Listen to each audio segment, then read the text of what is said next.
Hi, my name is Carola. Thank you for watching. This flow is appropriate for all levels. However, if you are not sure whether you should do this practice or not, please check with your doctor. Thank you for joining me. Paz y luz. Hi, everyone. My name is Carola Stevens, and this is my SEVA project called Yoga and the Tarot. So I'm going to start with a presentation first, kind of giving you a little bit of history of the tarot, and then going into just small ways that you can integrate it into yoga. And then we're going to do a yoga sequence. No experience is necessary. You don't need to know what the tarot is. Just have an interest. Um, and the yoga sequence will be for all levels, and there will be modifications. So let's go ahead and get started. I'm going to be sharing my screen.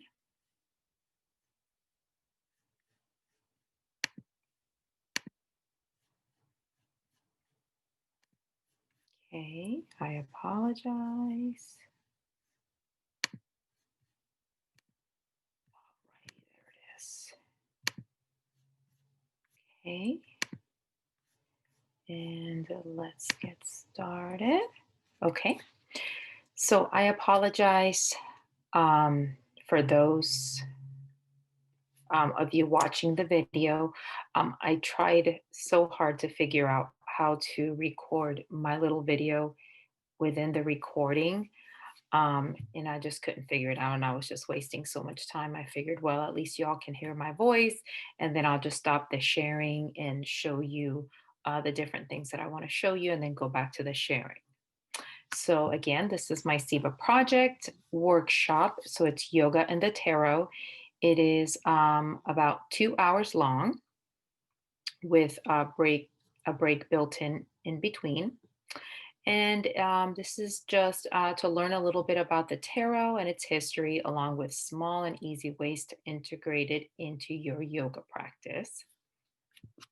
So if you're interested in this, and this workshop is for you. So our journey, we're going to I'm going to go through a little introduction, talk about my SEVA project, then we'll dive into the history of the tarot, talk a little bit about the background, the symbolism, and give you a couple references, the types of decks, simple and everyday spreads that you can use, and their explanations, ways to integrate the tarot into your yoga practice, the yoga sequence, and then the closing. Okay. So, like I was saying, my name is Carola Stevens, and I am currently a 200 registered yoga teacher, currently working on my 300 yoga teacher training. So, I am doing this workshop as part of my SEVA or selfless project. I have been studying and working with the tarot on and off about since 2001, when I just got very interested and I took a little course and have been hooked ever since. For yoga, I've been practicing yoga on and off since 1999. So while I was in college, but it was kind of on and off, and then life took over, and I didn't practice it for a bit. And then about 2 years ago, I started practicing it consistently every day. And I noticed that when I practiced it every day, not only did it help my body, but it also helped me mentally. Um, I am a fourth grade bilingual teacher, and that tends to be very stressful at times. So I quickly learned that yoga um, helped me mentally, helped to cope with my stress and be more calm. And therefore, that's why I started doing it every day. And I just thought one day, why not um, get certified? I didn't know if I really wanted to teach. So, but I went ahead and did it anyway. So I'm enjoying my journey this year. or this past year. And then just a little bit more about me. I love, love, love to read. I love to crochet and do anything that's crafty, including baking. I used to bake a lot, and then I kind of took off of that for a little bit. But those are all the things that I love to do. Okay, so now let's go into my SEVA project and why I'm doing this. So SEVA project means selfless service. So part of the 300 yoga teacher training, I needed to do a workshop um, regarding any theme. And instead of getting paid for it, having people donate to an organization. Um, I figured it would be the easiest if I just kind of did it in this format. So, if you're interested, I'm going to talk a little bit about the organization that I chose, and if it calls you, then please donate. So the charity is Friends for Life, and I put the website friendsforlife.org. My why is because I love all pets and feel a need to help displaced and abused animals. Their organization is from Houston, so that's close to where I live, and they support the no kill shelter model. They save animals regardless of their origin, breed, age, or condition. And their principle, when I was looking for different organizations, I really liked them. It was every animal matters. So it doesn't matter if they're, you know, like a specific breed or anything like that, or if they're very old animals, they're still going to help them. A couple programs that they currently have is free spay and neuter called Fix Houston program. They also have a food bank called Friends for Life Animal Food Bank for animal food. And then during Harvey, they set up the first ever shelter where people could stay together with their pets after disasters and providing also preventative exams and examinations and food to owners financially affected by COVID-19. So they really have helped the community stay with their animals. So I really like that. So if like me, if you have a love for pets, just consider donating a small donation to give back. Okay, so now let's dive into to the tarot. So starting off with the history. So one of the things that I've usually encountered is that people sometimes think that it is. Oops, sorry about that. Sometimes people think that it is a religious action, and it is not. It is not anything religious, just kind of like yoga. Sometimes people think that yoga is religious, but it is not. Um, the tarot does create a bridge between your conscious and subconscious, again, like yoga. So it is a union of these two. So, kind of going back to that religious action that just popped in my head. Um, you could make it religious. I mean, just like yoga, if you chose to do some praying while you're meditating, you could do the same thing with the tarot. But I just wanted to just make sure to reiterate that the act itself, doing a tarot reading, is it has nothing to do with any religion. The history of the tarot has been debated over centuries by historians and tarot users. So sometimes historians feel that it came from a certain part of the world or a certain source or a certain time, and tarot users feel differently. Honestly, no one is 100% sure of where they came from.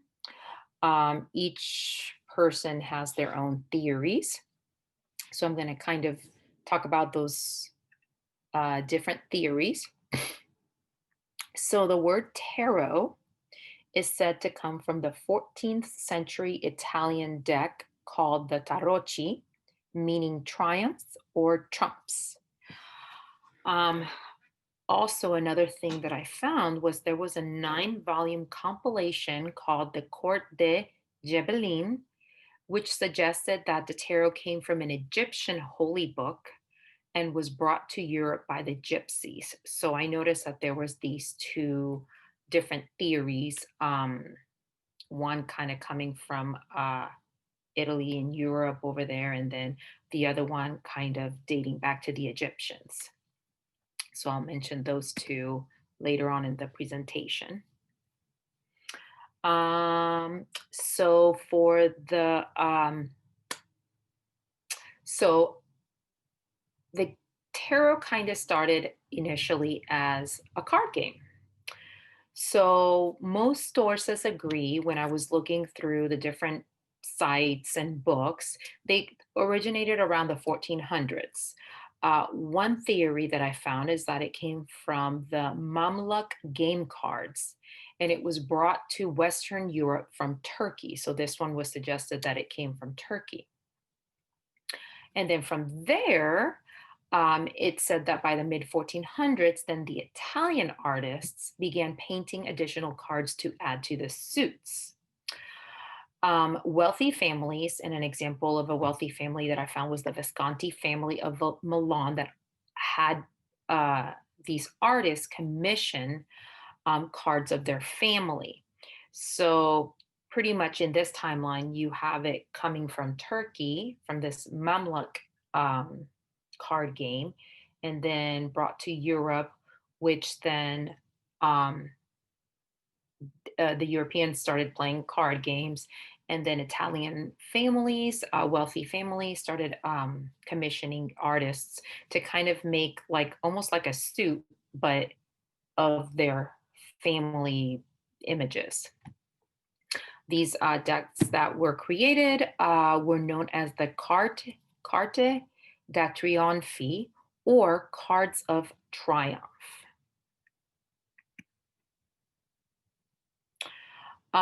Initially, the decks included in the the suits included in the decks were the cups, the swords, the coins, and then it was called the polo sticks. But later on, they were changed to staves or wands. So wands is really the one that I hear most.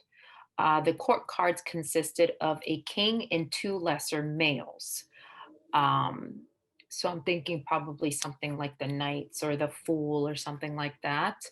No women.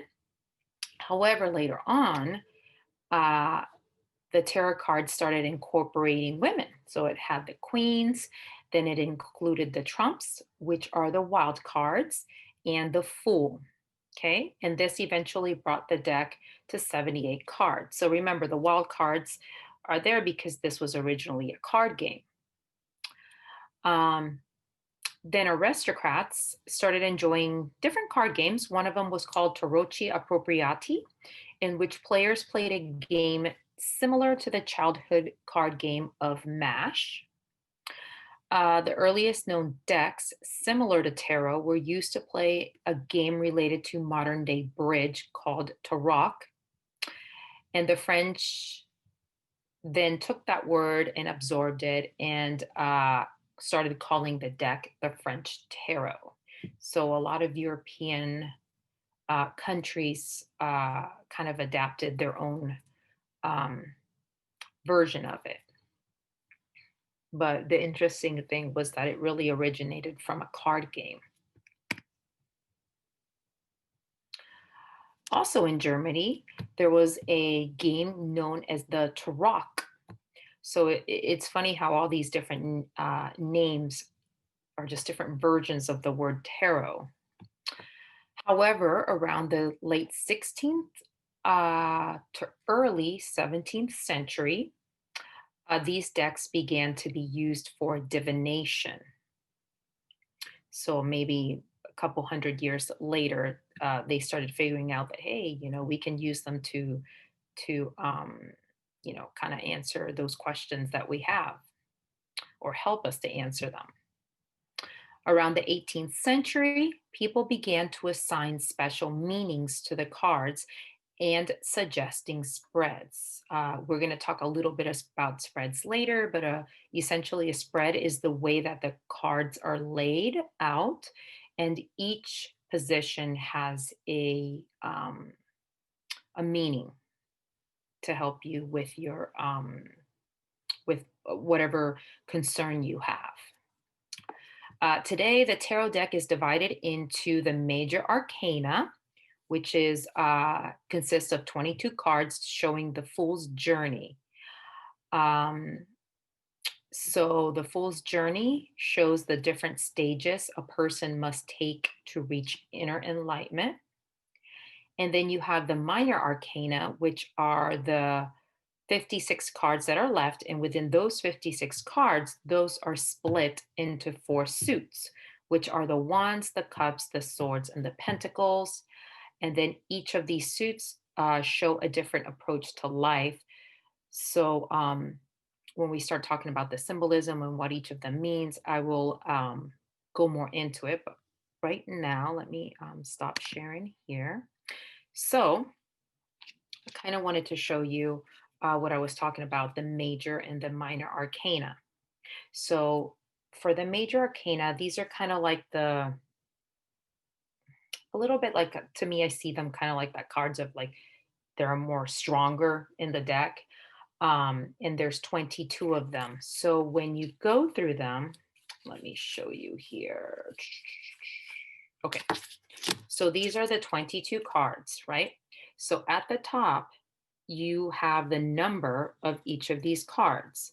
So it's called the Fool's Journey. So the first one, which is 0, starts off as the fool. So for example, the fool is kind of like, and just by looking at the picture, carefree, um, ready to go on his journey. So throughout each card, it represents a part of that journey, a part, and it's really not the fool's journey, but it's really like your life, like a part of life, and the different situations that you could encounter. So you have the magician, which is kind of like gaining knowledge. Um, you have the priestess, the empress, the emperor. So each of these symbolizes something uh, within your life. And then at the end is the world, which is kind of like when the fool has gone through all these and you kind of reached to get your fruition of whatever you know you were looking for in life. So that's kind of like what these symbolize. um, and then each suit has um, the same type of card. So for example, like this is the Ace of Swords, so you have the Ace of Cups, the Ace of Pentacles, the Ace of Wands. So this is the first card, and then you have the other ones, the 10. So this would be number 1, and then this is your cards numbered until you get to, I'm sorry, here we go. So this is 10, okay? And then you have here the Page of Swords. Then you have the Knight of Swords, the Queen, and the King. Okay, so each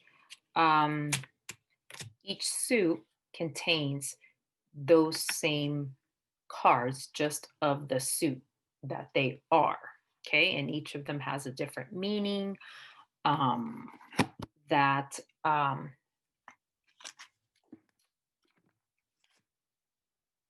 we'll get to, like the symbolism. But I did want to share this.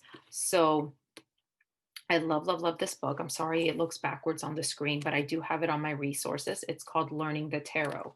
So if you want to get more in depth of, for example, reading the cards, like for example, I was talking about the magician. So it's he's taking action, universal forces. Takes inspiration, energy. He's not afraid to act. Okay, he knows what he needs to do. So it kind of gives you like action words and just different meanings. There's a lot of meanings. So it's hard to really memorize all of them. Sometimes I get them a little confused because you have, some that kind of represent similar things. That the hierophant means education. So that's the knowledge one. But they all kind of symbolize something different, but kind of similar. So it actually one of my even though I've been doing tarot for so long, one of my goals for this year is to really become learned in the meanings. Like I'm able to interpret them, um, but I just want to get more knowledgeable. So those were the that I just wanted to show you kind of like what minor arcana and major arcana meant. So let's continue.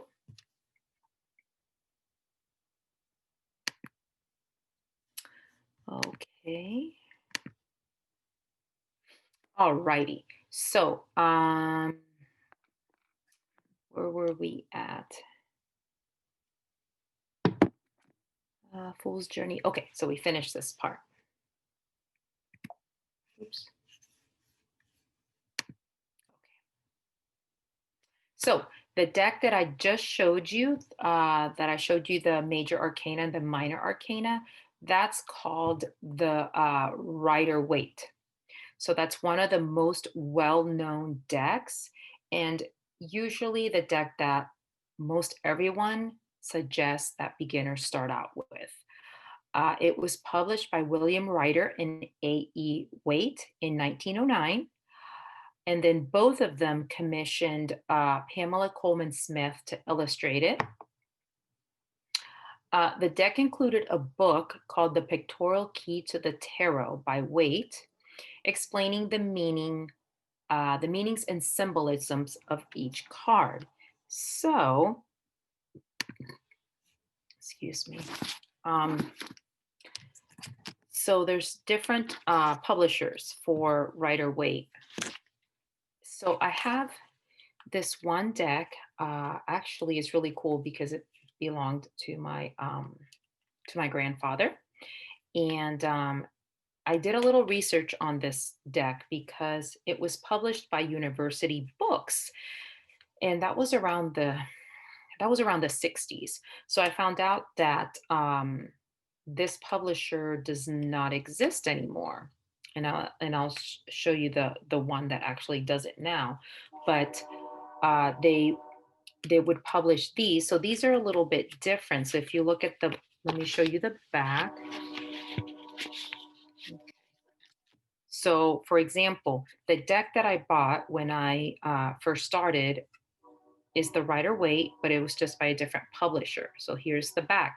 However, here is the I'm sorry, the one from published by University Books. And the back, isn't that cool? It has like I believe it's called the Ankh Egyptian.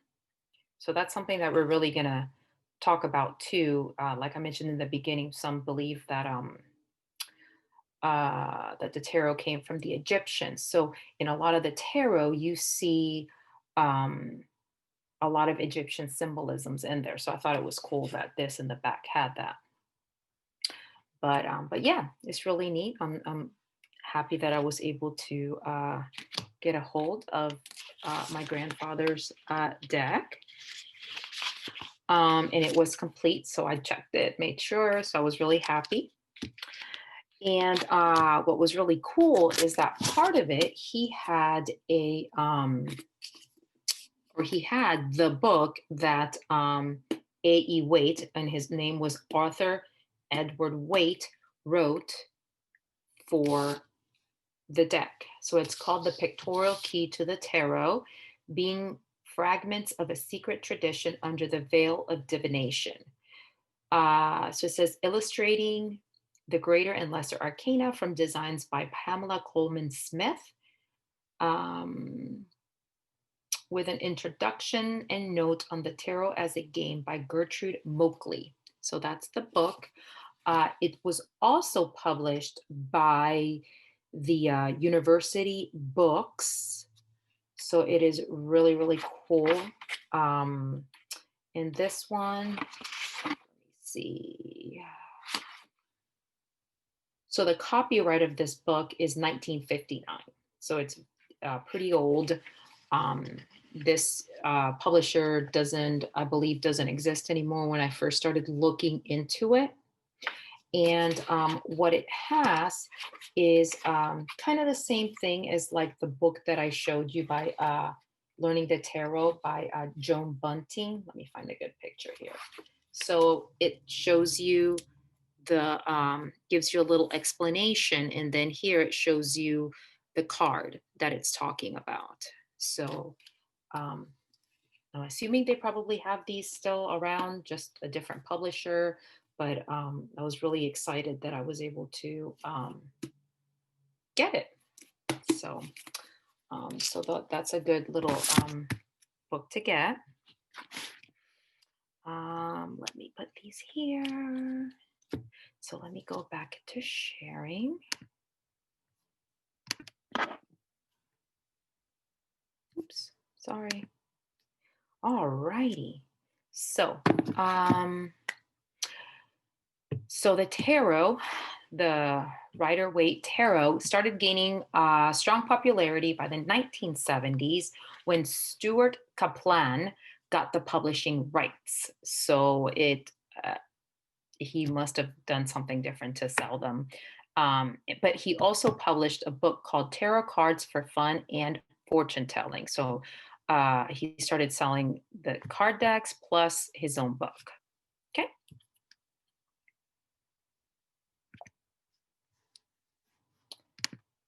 All righty. So the Rider-Waite isn't the only tarot card deck that there is. There's actually tons and tons and tons. It's just that the Rider-Waite is one that was done in such a way that um, it doesn't have a lot of frou-frou in it, so it makes it easier for the beginner to kind of look at the card and do their own interpretation, and then they can go check in the book and see if they were close, if they were correct.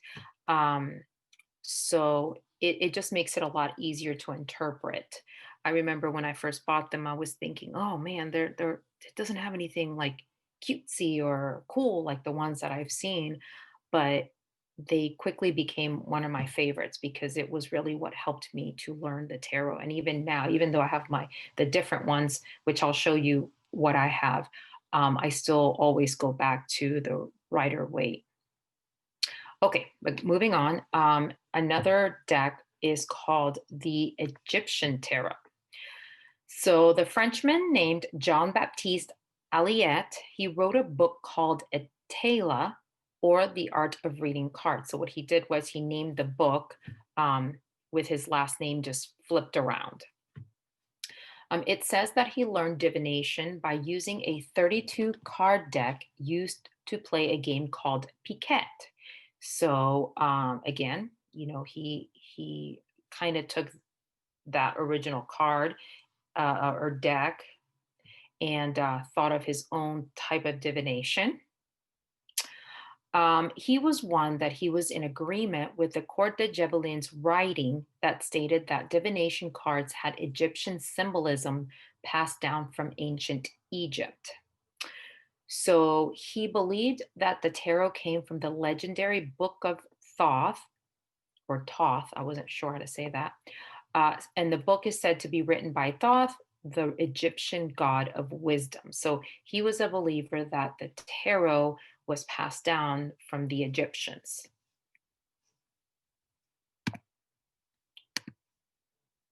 Okay. So in the 1700s, he decided to publish his own cards with meanings, and he incorporated many beliefs about astronomy, the four elements, and the Book of Thoth. He also assigned meanings for upright and downright position, in addition to the spreads. And his deck is now known as the Egyptian Tarot or Grand Etala Deuterots Egyptians.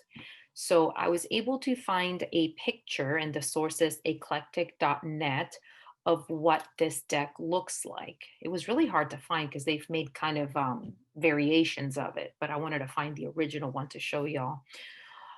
So here's the deck. And what they mean by the upright and downright, I know it's very tiny here, but I don't know if you can see that they have words at the top of the card and then words at the bottom. So depending on which side the card landed, it had a different meaning. So so that was interesting because he had a different meaning for each. Whereas, let me show y'all.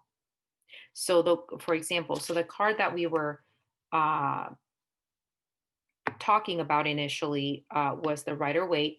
So the right most of the tarot decks that are modeled after this one, it shows the picture just on one side. It doesn't show it on both sides. However, you could either choose when you're doing a spread to keep the meaning of the card just in upright, or if, for example, you do a card spread and you end up getting a card like this, it does have a meaning upside down. So essentially, the meaning for the upside down is the opposite meaning of the upright. So if the upright is like adventure, something new, and you are using in your spread the upside down meanings, then this could mean like non-adventure, or staying put, or don't start that journey.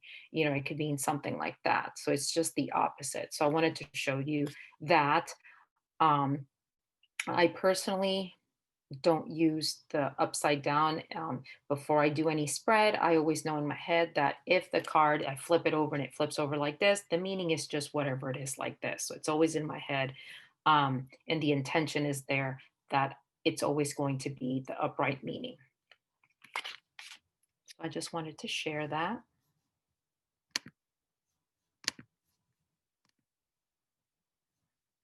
All righty. So that is the Grand Italia Tarot. Oops. Okay, so another divination deck is called the Lenormand. Okay, it is similar to the tarot. However, it is a 36 card deck. Uh, it is unique because it has images with the meanings at the bottom, but it also has the playing card symbols. Most of them have it at the top. The picture I have is at the bottom. So the picture that I posted is actually a deck that I have. And it is, let me show you really quick. Oops. There we go. Okay, so this one is called Under the Roses Lenormand, and it's got a cool little book. And here's the 36 cards. This one was really neat because it actually gave the option for let me see, for the lady, the child, and the gentleman. So you could actually choose to, let me show you. 28. So here's for example, here's the gentleman and here's the lady, and then here's the gentleman and here's the lady. So depending on which one you want, if you want this couple, or if you want this couple, or if you want to mix the couples, you have that option. So that's pretty cool. So you can choose the one that fits your spread, or what your how you feel. So I haven't. This was one of those things I got last summer, and my intention was to learn about the Lenormand, but it just never happened. So I have the deck, but my intention is uh, maybe this summer to learn how to do readings using the Lenormand deck because their meanings are a little bit different. And not only that, they are also more direct. So that was one of the things that that it kind of interested me when I first bought them last year. Um, so let me keep sharing and going into that. So the Lenormand deck was they were made to be more straightforward. So tarot decks has way more cards, there's way more room for interpretation, and it also relies on heavy symbolism.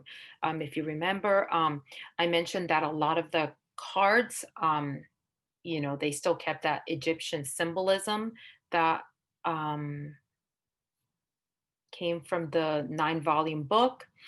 And each different thing has a different card. So, 36 cards versus 78, the Lenormand deck might be easier for somebody wanting just a straightforward interpretation as opposed to maybe something that, relied more on symbolism. So it just depends on, I guess,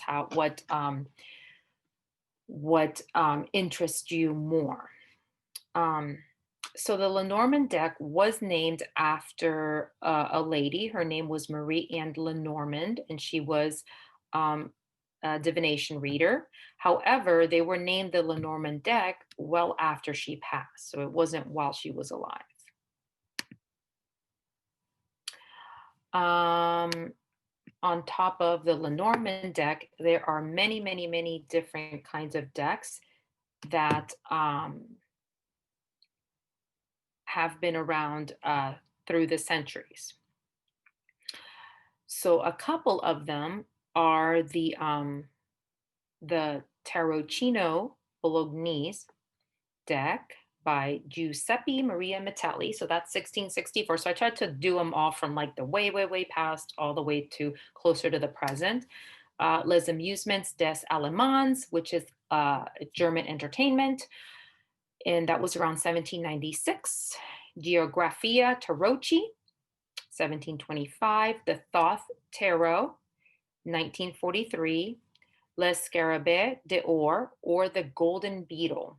I was looking online at that one, and that was a very popular one. That was around the 1860s. And yeah, I was just reading that it was really popular and a lot of people like it. The Metelli Tarot deck is another one. Hennel's Fortune Telling deck. Austrian Cartomancy deck, Marseille Tarot deck, the Lombardy Style Tarot deck, the Tarot Astrologique, Piedmont Tarot, Green Spade Powwow Tarot. So I found it interesting that they kind of kept the name similar to what it was in the past. And those are just a few that I found throughout history that were popular in the article that I read. However, there are tons of modern tarot decks with their own interpretation of the Rider Waite.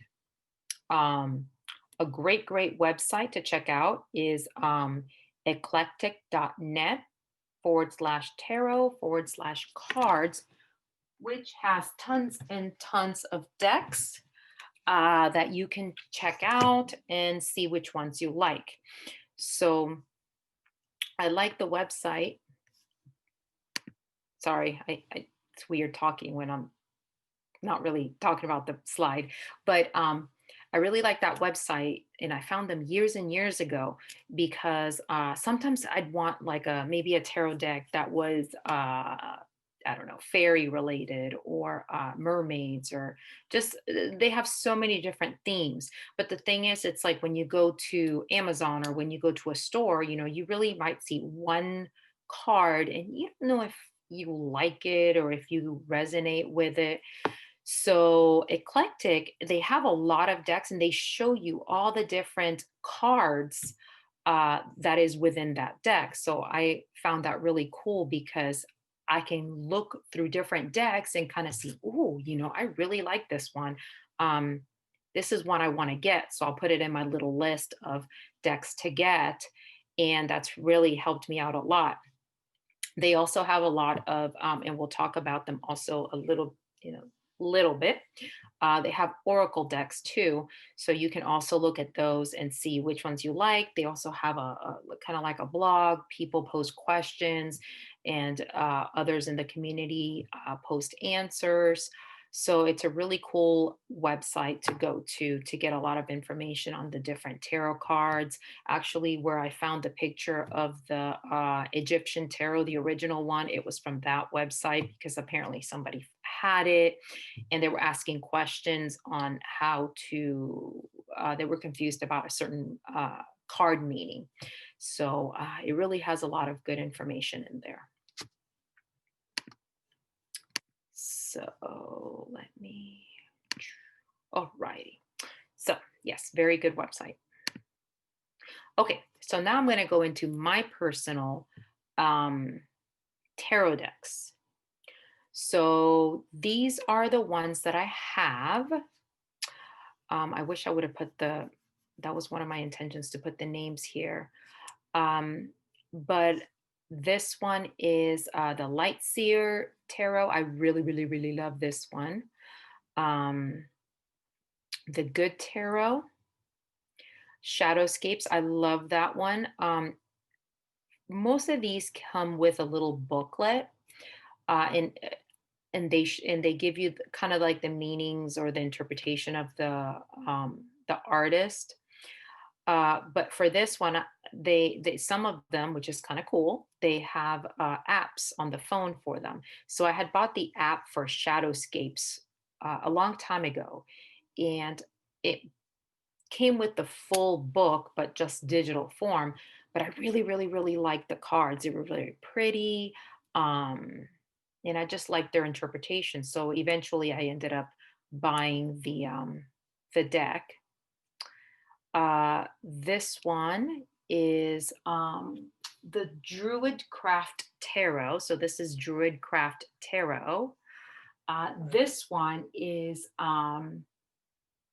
the Everyday Witch Tarot. So this one's really cool. I really like this one. It's more kind of like a modern witch type of deck. Motion detected at the front door camera. Oops, sorry about that. That was my Alexa. My bad. Let me put all that all the way down. Okay, sorry about that. And the one in the middle, if you are Game of Thrones fans, they do have a Game of Thrones deck. So let me, I kind of pulled some of them out here. Okay, so the Everyday Witch. So this is kind of examples of them. So they're more, it has more young people. It's, I don't know, just kind of modern. I really like it. It's like modern, but not just, it's really, really, really cool. And I love the book because it's, it's like that colored material, like it's almost like a coloring book. Let me pull it and show it to you. So it's all colored, and it's that soft paper. So yeah, and it's really neat because it has a little section on notes. So this one's by Deborah Blake. I really, really, really like this deck. And the cards are really, really cool, easy to read. They relate a lot to the Rider-Waite. It's funny because for Christmas, not this last year, but the previous year, I got a couple decks, and I actually went through each of them along with the Rider-Waite to see the similarities and see how different and similar they are to each other. So I found that this was a very close interpretation to the Rider-Waite. I was able to interpret them very similarly. Also, this is the Game of Thrones deck. So in the back, it has the swords from the seat, and then just a couple of just to kind of show you, Judgment has the oh my goodness, it's been a while. The Ice King, and then Temperance. So those are really cool, and it has the little zombie people in the background and stuff. Okay. And then this one is the Druid Craft Tarot. So this is the Three of Wands. So it's more kind of takes on more of a pagan feel to it. So this one is really neat. One of them that I bought, I thought it looked really cool. However, it's a little difficult. It's become a little difficult for me to interpret them. And this is actually by oh my goodness, this is Tarochi, printed by Los Scarabeo. And theirs are just a little bit different. So this is like a pocket deck. And it has it's art. So this one is Art Nouveau. So all of the pictures relating to the suits are all these little Art Nouveau like interpretations of them. But I don't know. I found them a little bit harder to interpret this deck. So I really don't use it at all. I think they're pretty, but I don't really use it. One that I do use that I actually have in my purse a lot, and I found this little nifty. It's like a Crayola crayon little box. It's called the Everyday Tarot Deck, and they're perfect because they're kind of playing card size, so I can keep them in here, and they're not too big like this one right here. That's the one thing, even though I love it, it's huge compared to my hand.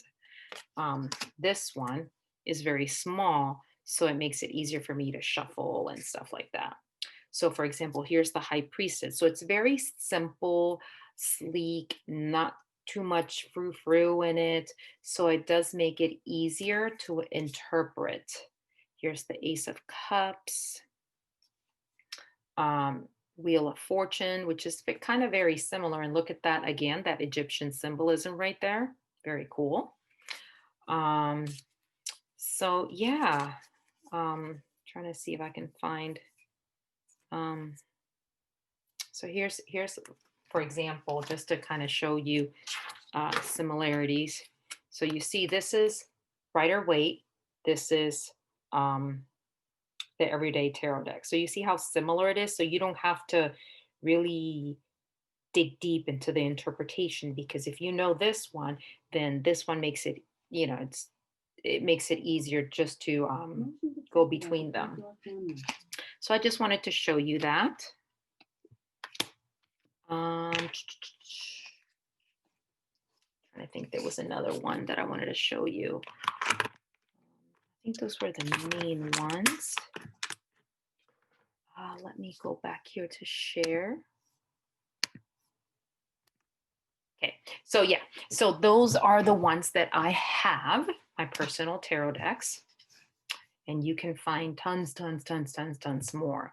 Actually, like, I bought the Good Tarot and the Fairy Tarot cards, and I really haven't had a chance to use them because I really like the Good Witch and the Light Seers. And when I'm dealing more with like somebody that's a male, like the Game of Thrones ones really is good. Like, it gives off a lot of, like, for me at least, like, I feel like male energy. So I don't know. I think it's cool. Shadowscape's very whimsical, very pretty. It just depends on how you're feeling at the time, depending on which one you want to use. So other options to tarot. So tarot has, like, like, you have to, it's hard to use the tarot if you don't understand what is it like, that you have the major arcana, the minor arcana. What are the major arcanas? There's 22. You have the suits. So if you don't have all of this in your head or memorized or have a book next to you, it can become difficult to do a reading. So I personally, when I first started with divination, I had started with oracle decks. So oracle decks, they're all different. Um, they all have different, depending on the author, they all have different meanings. They all mean something different. Um, so depending on, sorry, I was grabbing one. Depending on what you are seeking or what kind of answers you're looking for, the oracle deck is really, really, really good to use because you don't have to learn any certain thing for each card because all tarot, or I'm sorry, all oracle decks are different.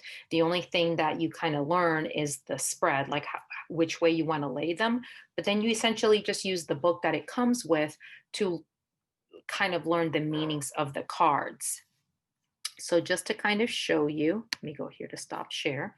So for example, this is called the Sacred Self-Care Oracle. So obviously, if I was feeling down or feeling like I needed to, there was something I'm missing, what do I need to do? What is my, I don't know, what kind of self-care do I need? I'll probably grab this deck.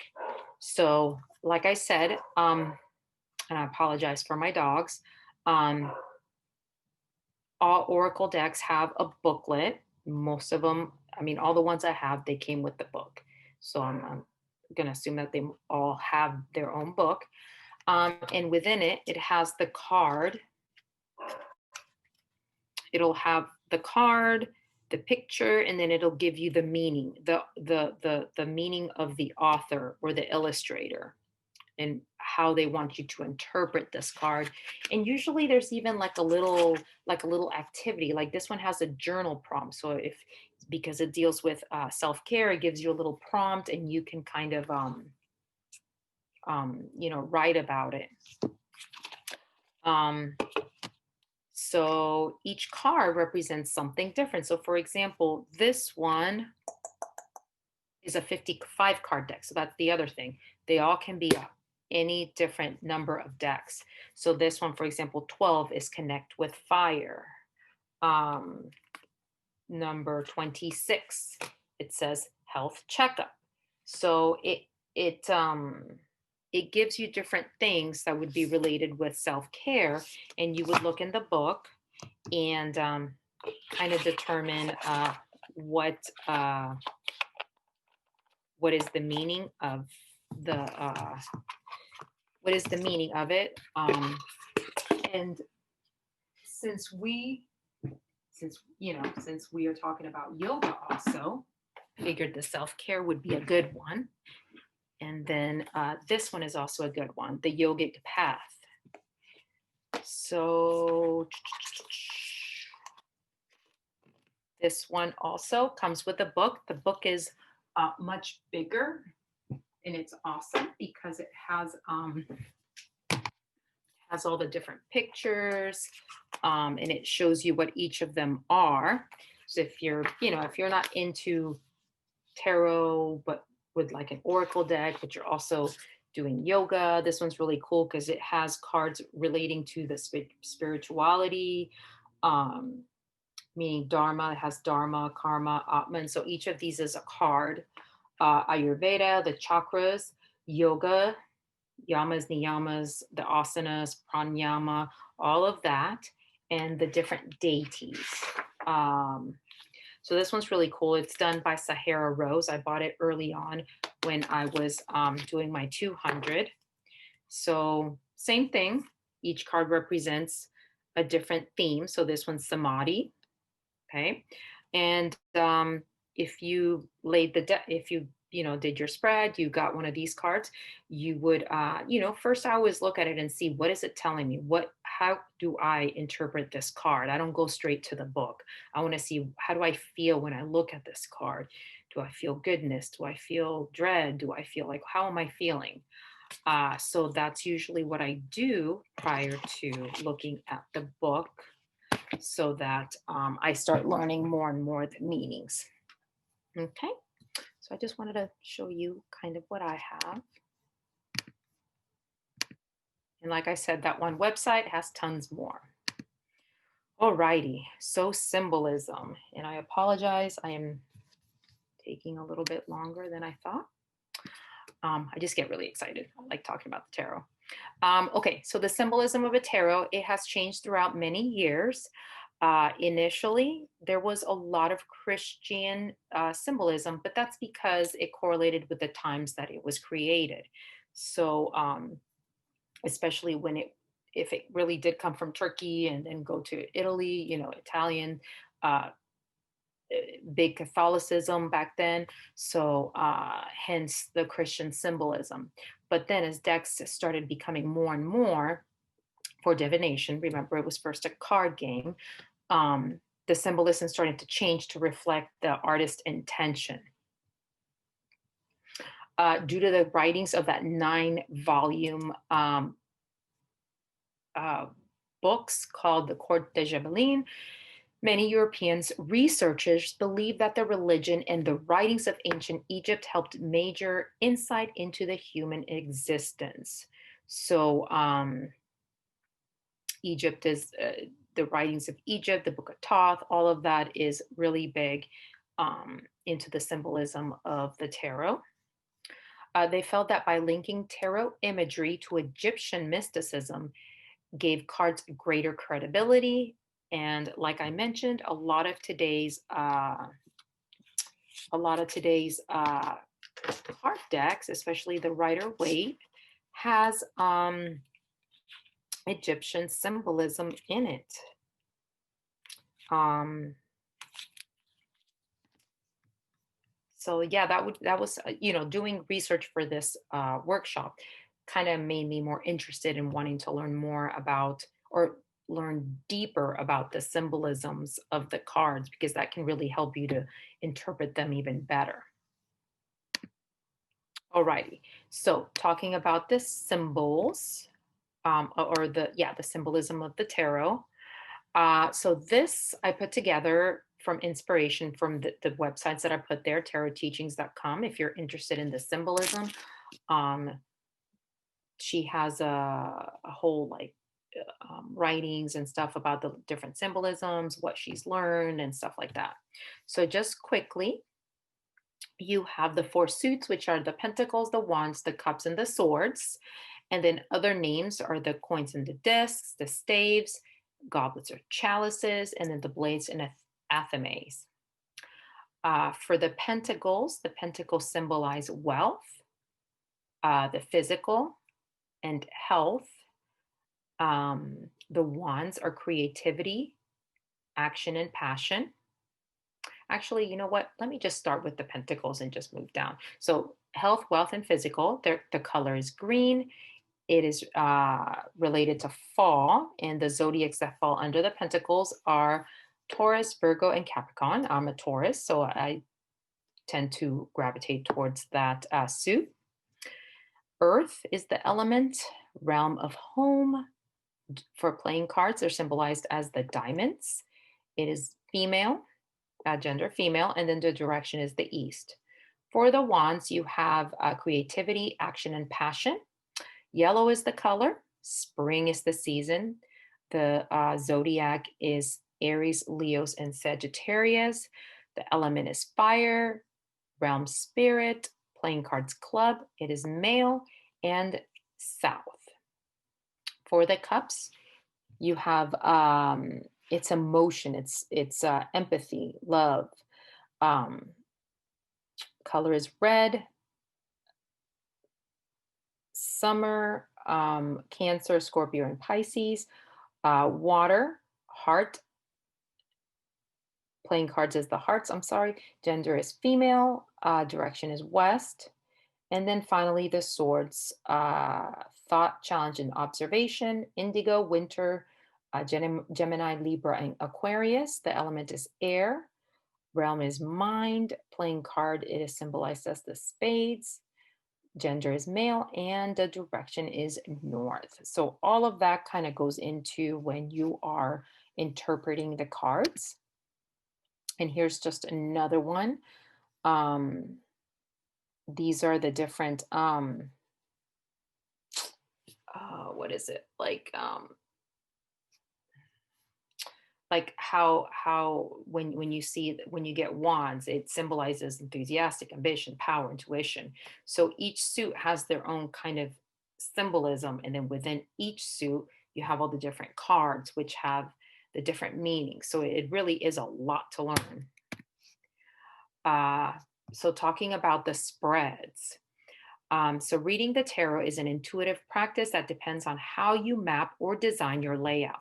You can certainly pull one card per day or after contemplating a question. So that's usually how most start. I started that way. Every day I would take one card and I would really research it. I would look at it, I would analyze it, and I would keep it in my head thinking, okay, this energy is going to affect my day, or maybe just keeping that card in my mind. And then I actually journaled. So I would, like, for example, put today's date, January 11th, and then I picked the Fool, and then I would write a little observation about, or my little research about what the Fool means. And then at the end of the day, I would come back to it and say, well, did that energy come into my day? So that's kind of how I started learning the tarot. A spread helps to define your question. So each card helps to answer one of the questions you are asking. You can have a very simple or a complex spread. So some of the spreads can be like 15 to 20 cards, um, and they'll definitely take a little bit longer to interpret. Um, so I've learned that the bigger the spread, you really have to know your cards well because you have to kind of know how they're intertwined together. So usually the more complex the issue, you kind of find a spread that is going to help you um, with that specific question. You can also use already designed spreads, or you can design your own. So a simple one that I have here is just a 3 card spread. So when you shuffle your cards, and you keep them face down and you pick 3, you would put one on the left, one in the middle, one on the right. Then when you flip them over, you before you even start, you need to know what meanings you're going to use. So for example, if you have a situation and you're wanting to know, like, what the advice is, maybe something is going on at work, maybe I would use the middle one. So the meanings for one would be past, present, and future, or it could be situation, obstacle, or advice, or mind, body, and spirit. So if I had a situation at work, um, a card one would represent kind of the energy of the situation, and card two would be obstacle. So what obstacle? What's keeping me from figuring that situation out or solving it? And then card three would be the advice. That would be the kind of energy that you want to bring into that situation so that you can find a resolution. So that's kind of how this simple spread goes. So the simplest would be the 1 card. So you just pick a card a day, or you ask a question. Can you give me advice on such and such? And you pick one and you kind of read it and see, well, what kind of advice is it trying to give me? How do I interpret this card? So that can be a very simple one. And this is kind of like medium simple, the 3 card spread, the past, present, and future. Or here's a little bit more complex one, and it's called the Celtic cross spread. So I've used this one several times. I did learn while doing research that there's many different versions of this. Sometimes maybe card 3 is on the left and 5 is on the top, and or just the way I have it. So there's many different interpretations or versions. So you would just need to find one that kind of fits uh, what you like. So here's the one that I like. So I went ahead and drew up this little diagram, and the meanings are the one on the in the bottom is the heart of the matter. So it represents what is happening to the person at the time. Uh, this one here is 10 cards, but I've seen an 11 card Celtic cross spread, and under the one, it has a card that represents the person. So you could do that too, certainly. Um, but yes, one is the heart of the matter. Two is what crosses you. So that means what is the immediate challenge? What is happening um, to the first card, the person. Then three is what is above you, meaning what is at the forefront of your thought. Four is what is below you, the unconscious part of the situation, maybe your subconscious, something you kind of know is there, but haven't really explored it. Number five is what is behind you, representing the past, your recent past. And six is what is before you, your near future, if there is no change in the energy of the situation that you're in or the person that's in. Number seven is your self image or attitude. Number eight is the influence of others, the energy or the action that is affecting you. Number nine is your hopes and fears. And 10 is the most likely outcome. So, two great sources that I found was that website, mywanderingfool.com, gave a lot of good information regarding the Celtic cross spread. And also this book that I have called Tarot Journaling, Using the Celtic Cross to Unveil Your Hidden Story. So it's if you really, really, really want to learn how to use the Celtic cross spread, that's a good book because it's kind of like it teaches you about it, and then you journal to help it kind of stick in your head more.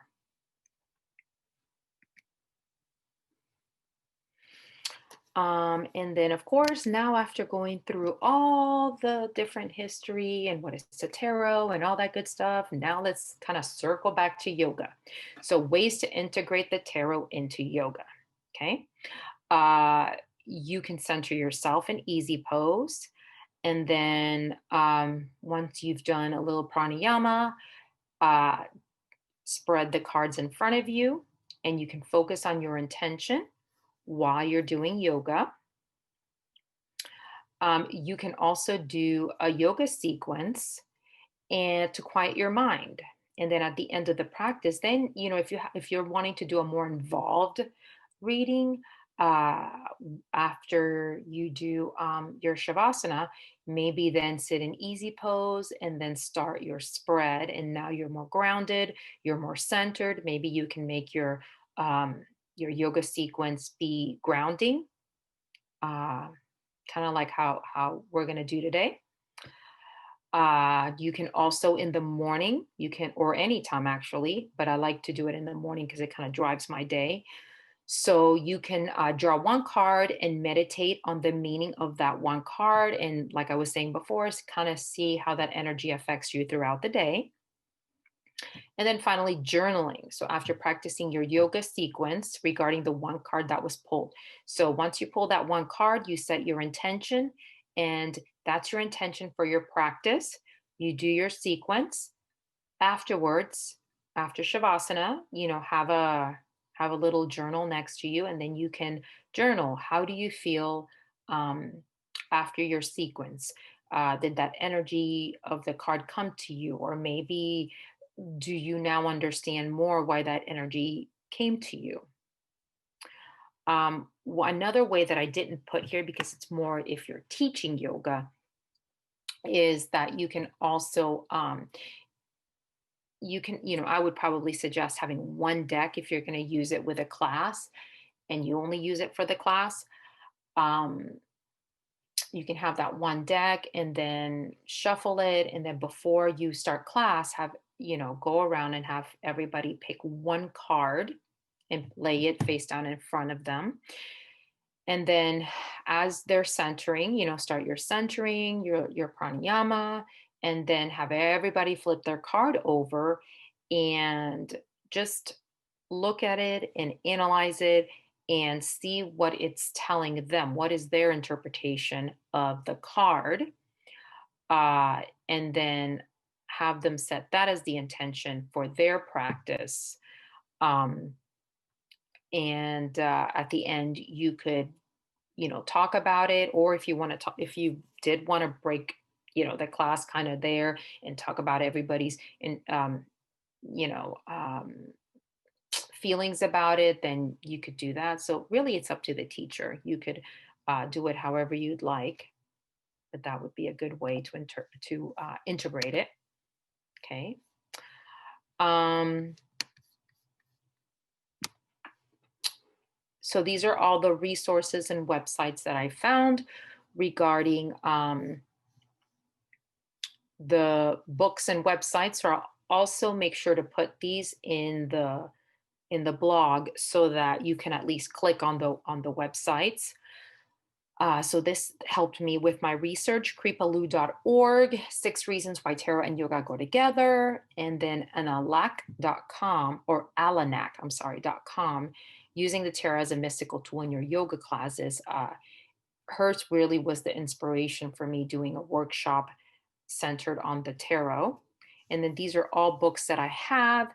This one is really cool because the 365 Tarot Spreads by Sasha Graham, because it has uh,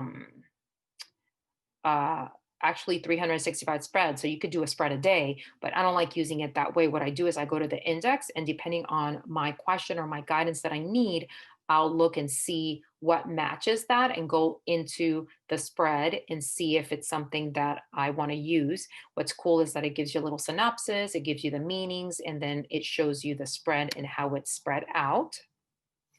Um, so, in conclusion, I just wanted to reiterate that divination cards is just a way to project your subconscious and decide on different outcomes of what's going on in your head. The preconceptions of the person before the reading is just as important as the reading itself. The tarot creates a bridge between your conscious and subconscious. So that's a union. It brings the two together, just in the same way that yoga or yoke is a bridge between your body, mind, and spirit, along with a bridge between your individual self and the universal consciousness. You should always treat your tarot deck like your yoga mat. So, for example, my yoga mat, I don't like anybody touching it. I would not like somebody that I don't know touching it. So, your own personal tarot deck, definitely keep it like that. Only let the people that you want it to touch it.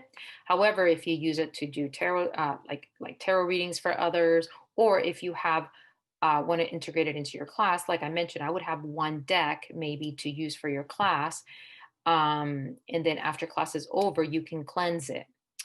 Some examples of cleansing can be like incense or smudging. You can pass it um, through the smoke. You can put it under a full moon. I put it on the windowsill or just on my altar. Um, During a full moon, I probably wouldn't suggest putting it outside with the condensation and all that stuff. It probably will ruin your deck. One that I found was a salt bath that I've never tried. Some people put it in like a Ziploc or in a closed container and then puts like salt all over it. I probably wouldn't do that. Another good one is your deck on. You can put a crystal to cleanse it. So some examples of crystals that you can use is clear quartz, black tourmaline, selenite, and amethyst. And you would just have the deck, and you would just put the crystal on top. Oops. Okay, so that is it for the presentation part. I apologize. I went a little over my time. I just love to talk about it. Love to talk about yoga and explain and all that good stuff. And I've never had an opportunity. So I really appreciate everybody listening to my presentation. So this is the time to go take a break, and I will see you back on the mat. So I would suggest maybe bringing a block, maybe bringing a blanket and a yoga mat. Not necessary, but good to use. Okay, thank you. Hi, and welcome back, everybody, from your break. Now we're going to go into the second part of our workshop. So in the beginning, we talked a lot about the tarot and the history and where it comes and all that good stuff. So now we're going to do a grounding sequence with a little tarot reading in the beginning, just one card pull to set our intention for the practice. Okay, so let's go ahead and find our way onto the mat. Okay. So sit however is comfortable for you. You can definitely use blocks to prop you up and help you to, help your spine to feel straight and lifted. So I'm just going to keep mine back there. Okay. And we're just going to do a couple of little belly breaths to kind of help us feel grounded before we do our card reading. I invite you to put your palms on the top of your knees and breathe in. And let's breathe out through our mouths. Breathing in through our nose and breathing out through our mouths. Now let's go ahead and close our mouth, but part our teeth. I invite you to close your eyes, but you may keep them open if you'd like. And we're going to breathe into our bellies and then breathe out.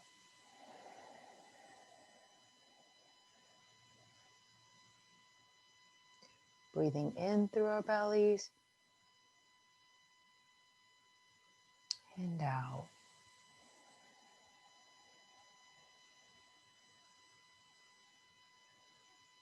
In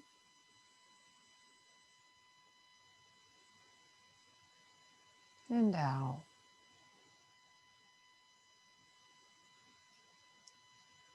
And as we breathe in and out and thoughts come to our heads, just think of them as clouds.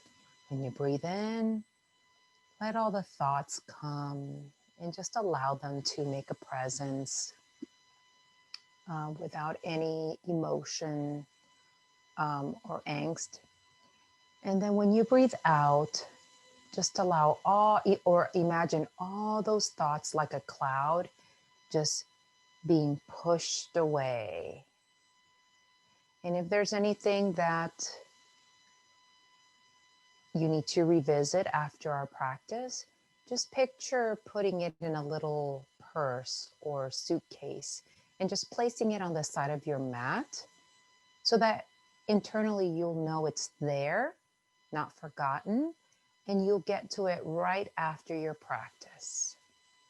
So let's go ahead and breathe in again. And breathe out, making sure that our shoulders are like waterfalls.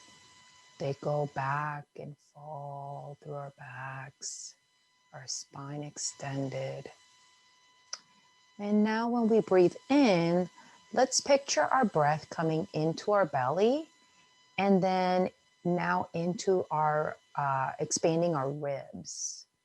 So you'll breathe in, expand your belly a little bit, and then push that breath into your ribs. So let's try that. Breathing in, belly, ribs, and breathe out, ribs and belly. And you can definitely put your hands on your belly and your ribs to kind of feel that motion of the air moving up. So breathing in, ribs, and out. And what you don't want is when you're expanding your ribs, you don't want your shoulders to come up to feel like you need to do that to expand your ribs. Keep your shoulders, and if you want to, you can roll your shoulders back. Feels like your scapula is like locked in place. And then you can, keeping your shoulders that way, now breathe in through your belly and into your ribs. Out in your belly. One more time together, in through your ribs, or sorry, belly, into your ribs, out from your ribs,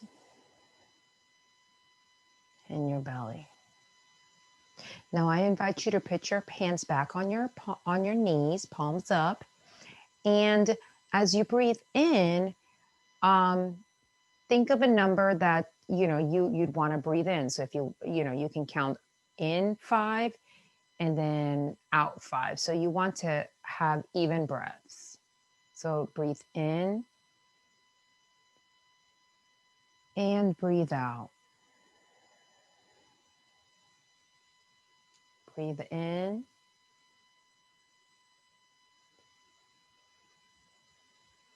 and breathe out.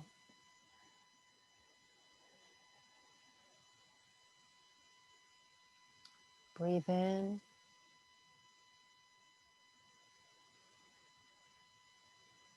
and breathe out.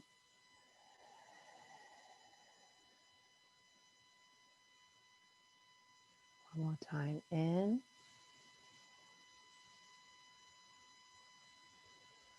and breathe out.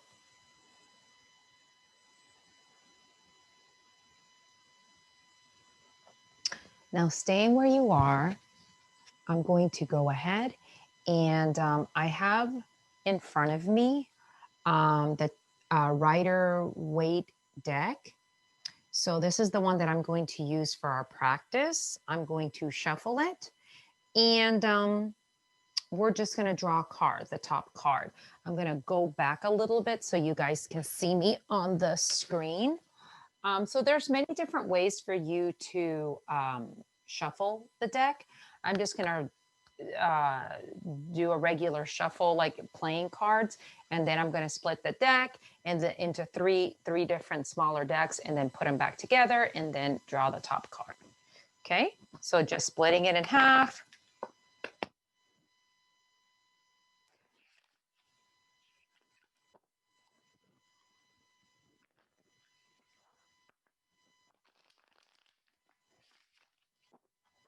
And you can do this as many times as you're doing it.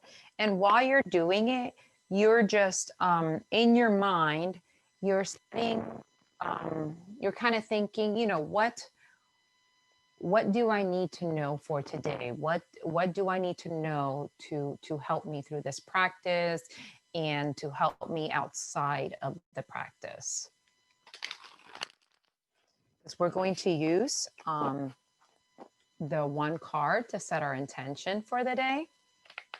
And if you have your own deck, then you can certainly do it on your own and be doing the same thing. And when you draw your card, that will be your intention.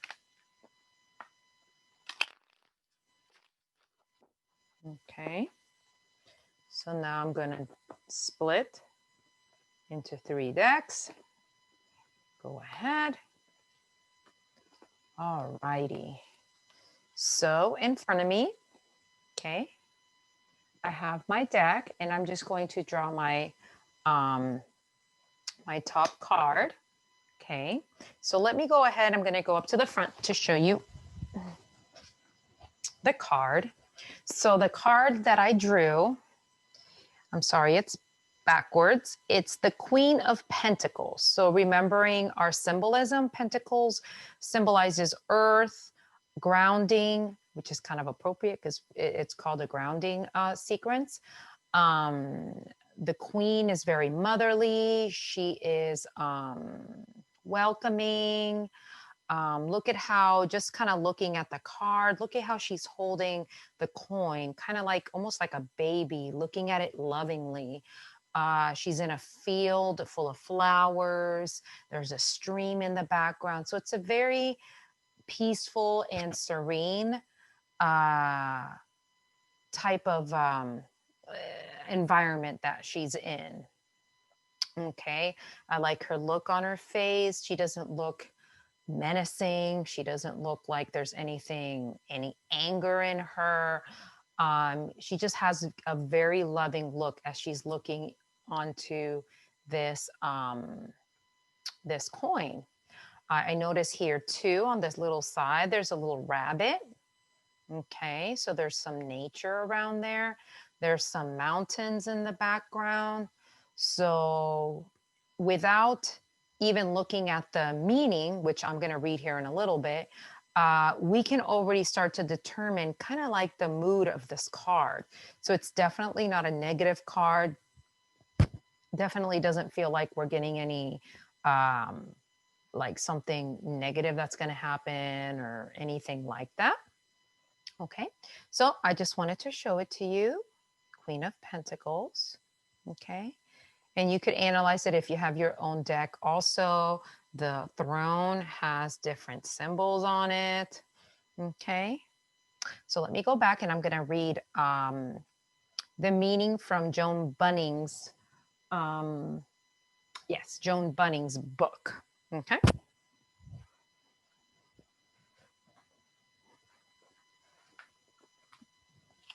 Okay, so I'm looking for the Queen of Pentacles now. Let me see. Queens. Okay, so Queen of Pentacles. So in this book, the left page just gives me words that are associated with the card. So I can kind of look at the words and see were we correct in just kind of what we felt when we were looking at the card. So we were very close because it says nurturing. The big words are nurturing, big-hearted, down to earth, which definitely fits because she was very in nature in the card, resourceful and trustworthy. Okay. So the description of the card says, the personality of the Queen of Pentacles combines the positive earth energy of the Pentacle suit with the inward focus of a queen. Notice that when she was looking down, she kind of looked like she was kind of in a pensive inward mood. If you were to visit the Queen of Pentacles, the first thing she would say is, come in, come in. It's great to see you. Have a bowl of soup. No one is more welcoming and nurturing than she. Her greatest pleasure is to care for others, making sure they are happy and secure. Her home is always overflowing with children, pets, plants, and footloose friends. She is warm and generous to all. In day-to-day matters, she is sensible and practical. She doesn't have a lot of time for elaborate plans and other craziness. If something needs doing, she just takes care of it without a lot of fuss and bother. If necessary, she makes do with little and always comes through in a pinch. There is a down-to-earth matter-of-factness about her. She is always loyal and steadfast. Because she is trusting by nature, others trust her completely. When you are hurting or in need, the Queen of Pentacles will calm your fears and share your troubles. In readings, the Queen of Pentacles asks you to think and feel as she does. For example, are you feeling warm and caring towards others? Are you being sensible? Have you been true to your word? Do you feel generous? Can you be counted on when times are tough? This queen can also represent a man or a woman who is like her, or an atmosphere of warmth, trust, and security. In a reading, she tells you that her special energy has meaning for you at this time. Let yourself be inspired by this queen in whatever form she appears in your life. So we just learned that the queen, she is very nurturing, she is warm, she is caring, she wants to take care of you. She's not concerned with the hustle bustle. If she needs to get something done, she just does it without any fuss, without any extra, you know, extra things to do. So we want to think about, as we go into our practice, we want to kind of think about how can this energy help us. So maybe, maybe you have not been nurturing and caring, maybe towards yourself, and that's why you're here. Or maybe you need to be more nurturing and caring with others. Or maybe even in your job. So this kind of energy, you can think, how can you bring it into your day, into your practice, outside of your practice? So that's kind of where we want our head, kind of as we're going through the flow, just kind of keep thinking, um, you know, keep feeling grounded, because she is a grounding force. And also think, like you being here and you wanting to do this exercise just shows that you are caring towards yourself. So honor that, and uh, be appreciative that you have made time for yourself.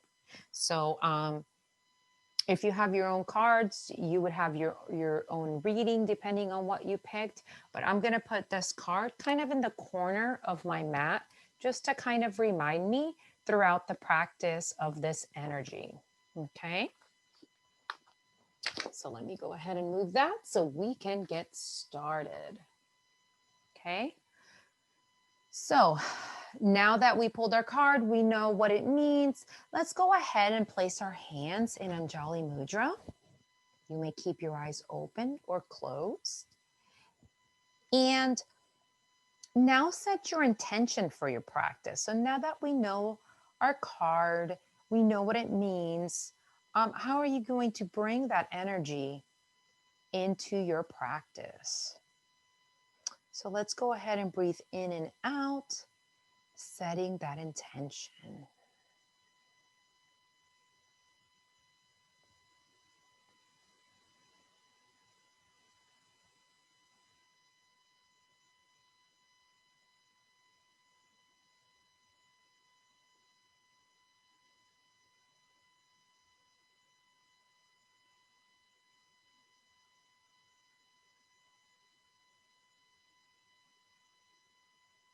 Okay, so let's go ahead and get started. So let's go ahead and pull our arms up, up, up, up, up. Breathing in, exhale, left arm down, right arm up. Getting a good stretch on our right side. Your head looking up, or you can definitely look down at the floor, whatever is comfortable. Breathing in, looking up, palms touch. And exhale, right arm down onto the mat, left arm above. And you want to make sure that you are plugging your arms onto the mat and you're not just dumping weight onto your shoulders. You want everything activated. Arms up, breathing in. And let's do a side stretch or a twist. Right arm down, left arm back. Just gently, nothing too crazy right now. Breathing in, arms up. And exhale, left arm down, right arm back. And inhale up. And we're going to bend forward. So arms up.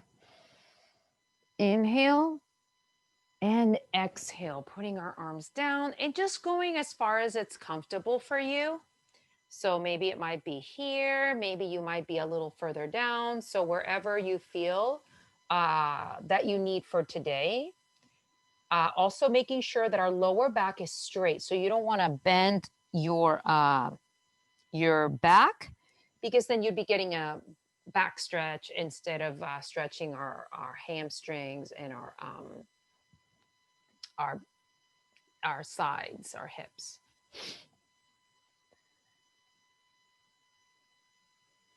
And usually what I do is, as I breathe in, I extend, and then as I exhale, I go down a little lower. So let's come back up, and then whatever foot you had forward, just switch it. And same thing, breathe in, palms touch, and exhale. Just come down to wherever it feels comfortable.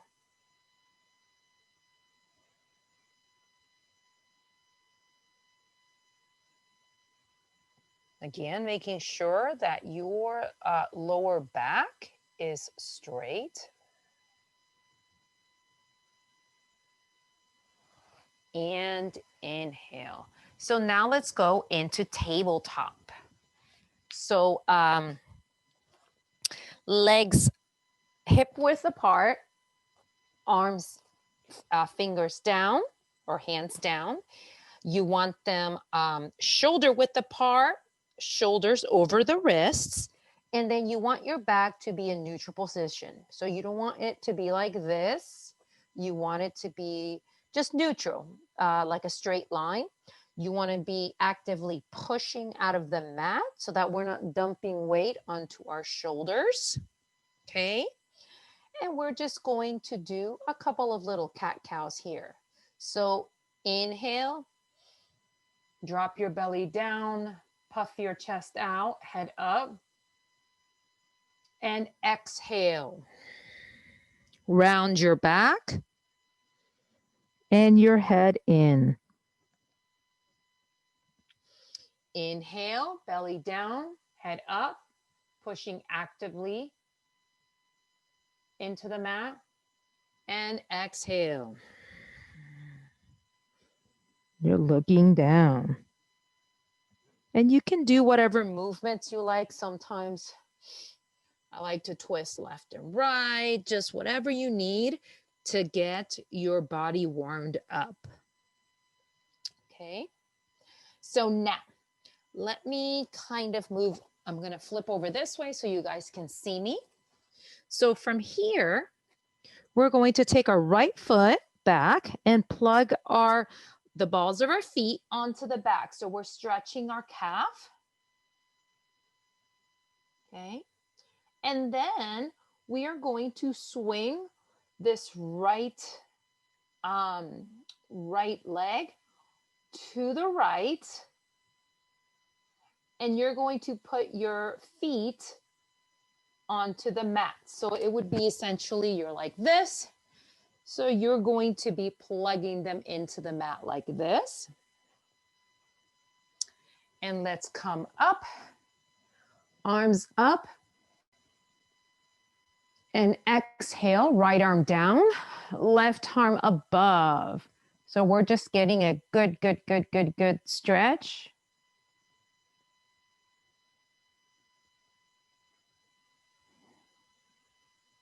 Okay. So you would be like this. So you guys are in this position. So you'd be stretching like this, right? So now what we're going to do is we're going to bring this foot forward and we're going to go into low lunge. Okay. Putting the tops of our feet down, kind of making sure we're here at a 90 degree. Okay.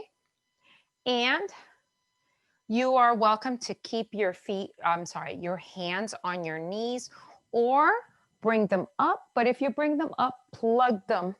So plug, and if you want to, you can kind of roll your shoulders back. That always kind of helps you to make sure that you have your scapulas kind of locked into place. And then bringing your arms up, you're going to just keep your spine straight, but just push a little bit forward to get a good stretch on your left thigh. You want to activate your right glute by pushing into the front heel.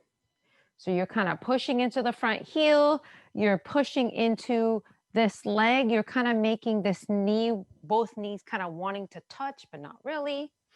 And that way it activates your glutes.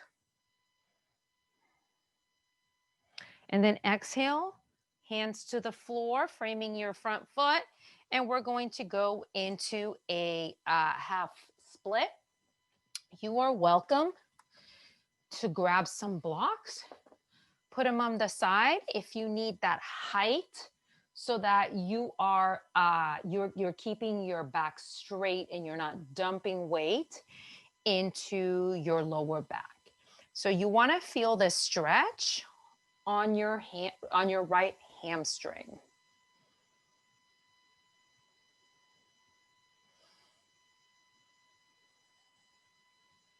Okay. And now we're going to go back into tabletop. Remember, shoulders over wrist, legs hip width apart.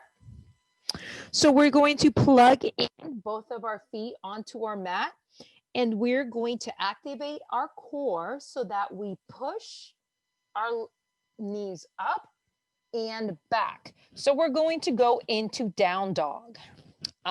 Since this is our first down dog of the day, you want to make sure that you stretch your legs out. So pedal them out, do whatever you need to do. You are welcome to leave your knees bent. What you do want is you want to make sure that your arms are plugged into the mat and your head is in between your arms, almost like pretty much it looks like they're facing your belly. So I invite you to push your heels down if you can. If not, then you are welcome to stay with your knees bent. So find whatever position is comfortable for you.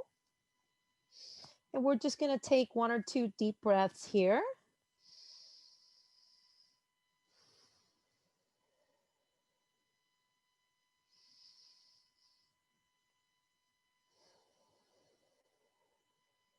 Okay. And on your next inhale, let's bring that right foot back. And then as we exhale, we're going to bring it forward, but we're going to twist it and put our right shin on the floor. It can definitely be bent at a 45 degrees or straight, whatever's comfortable. And we're going to go into pigeon pose. So if this makes your back pinch a little bit, grab a block and then you can place it right under your right bum, and that way it gives you the height and it doesn't make your back feel like it's pinching, because you certainly don't want to feel that. Okay, so wherever is comfortable, go ahead and find that position. Let me scoosh forward a little bit since my legs are a little bit too far back. Okay. And then let's go ahead and put our arms to the front. If it's uncomfortable to do this, then that's perfectly fine. Just stay upright or just stay with your arms like this. And then what we want to do is kind of twist, go to the left, and then kind of sway to the right and come up. So sway from left to right. Just kind of getting a good little stretch on our back. Okay. And then as we exhale, we are going to fold forward. So folding forward, if you want to stay like this and that's where it's comfortable for you, then you are welcome to stay there. You definitely need to do what's comfortable for you. Everybody is at a different point in their journey. So don't feel that you need to do something that, you know, maybe you have somebody in the room that's doing something a little bit different, or even me. Okay. You know your body, just follow whatever your body is asking you to do. But if you would like, you may fold forward and just lay all your weight down. You don't want any tension on your arms.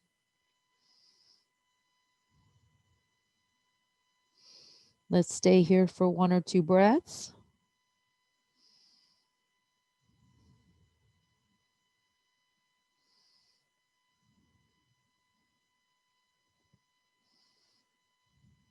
Okay, and release. So from here, you're going to plug your back foot, the balls of your back of your left leg down, and then using your core, you're going to lift, lift, lift, lift, lift, bring that right foot or right leg under you to go back into tabletop. Okay, I'm going to go ahead and twist to the other side so y'all can see me. Okay, and you're welcome to just do a couple of cat cows here if you'd like.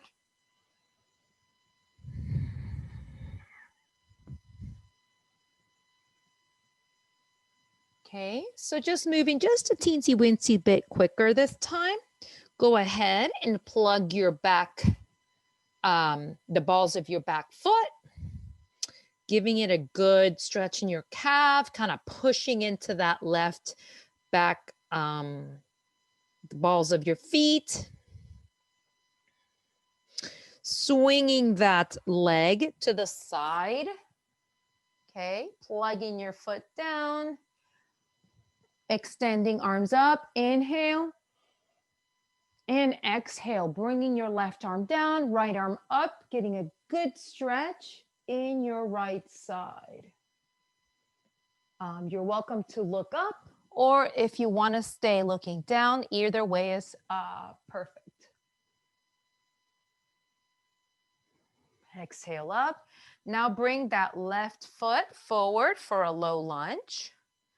Okay, remember to activate your quads by pushing into the front heel and pushing into the back knee. So you're kind of, your legs are kind of wanting to come together. And you are welcome to keep your arms on your knees, or bringing your arms to the top. Remember to keep your left leg at a 90 degree. You're not dumping or arching your back. You're not dumping any weight or arching your back. You're keeping your legs at 90 degree. You're keeping your torso straight, but you can kind of just a little bit, just push forward a little bit so that you get a good stretch. So you should feel a good stretch on your hamstrings. If you're activating your feet, you should also feel it on your glutes. And just bracing your core just a little bit, okay? Exhale, arms down around your, framing your front foot. And then again, if you need to use your blocks, that is perfectly fine for the height. Inhale up, exhale, coming down, making sure that your lower back is straight so that you get a good stretch on that left hamstring. All righty. Again, arms down, bringing that left foot back into tabletop. Now we're going to plug both of the balls of our foot down, pushing up to downward facing dog.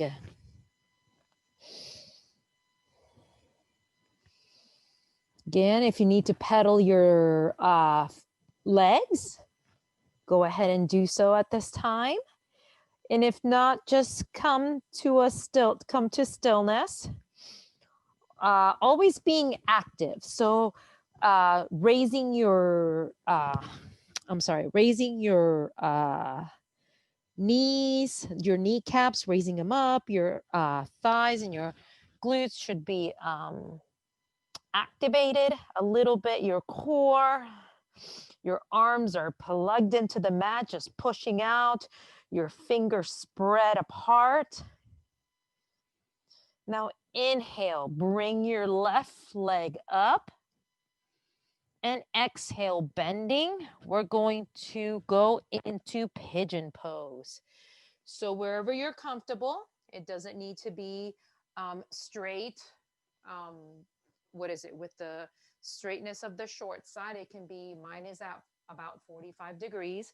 Again, if you need a block, go ahead and place it behind your left bum.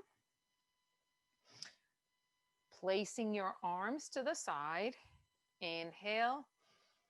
And then as we exhale, now this time we're going to go from right to left.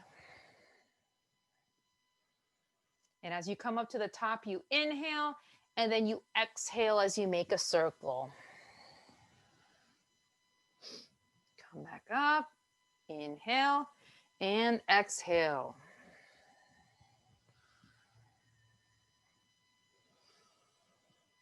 And now if you'd like, come forward into a forward fold. Just letting go and just laying your head onto your arms. Letting go of any tension that you have. It's a good stretch for your hamstrings.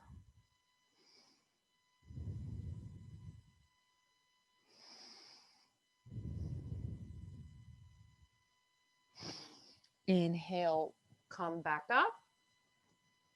Okay. And plugging your that made no sense. Plugging your the balls of your feet. Inhale up, coming back up to tabletop. Again, you're welcome to do a couple little cat cows if you'd like.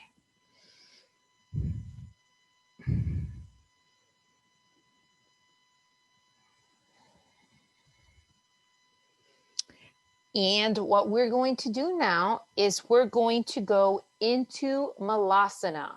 So Malasana is also known as the yogi squat. So you're going to take your left foot and you're going to place it right outside your left hand. And then you're going to take your right foot and place it right outside your right foot.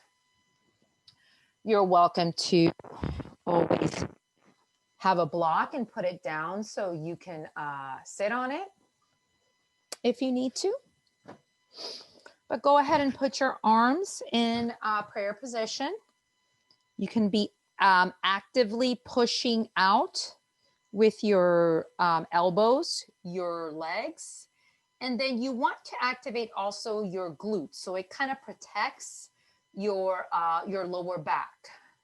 I don't ever like to just be blah in this pose. I want to be active so that I don't hurt my back. Okay. And then exhale. And then as we inhale, we're going to put our arms down and we're going to start straightening our legs and just kind of bringing them in just a little bit wider than shoulder width. And holding your elbows, we're going to go into ragdoll pose. So your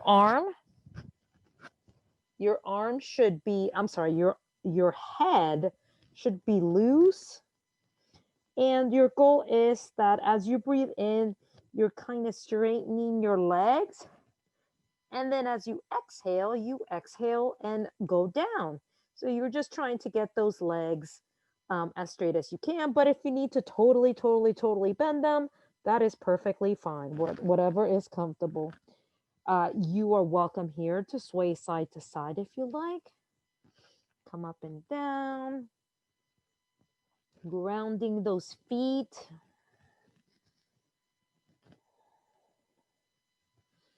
Whatever feels comfortable. If you want to be in stillness, then that is beautiful too.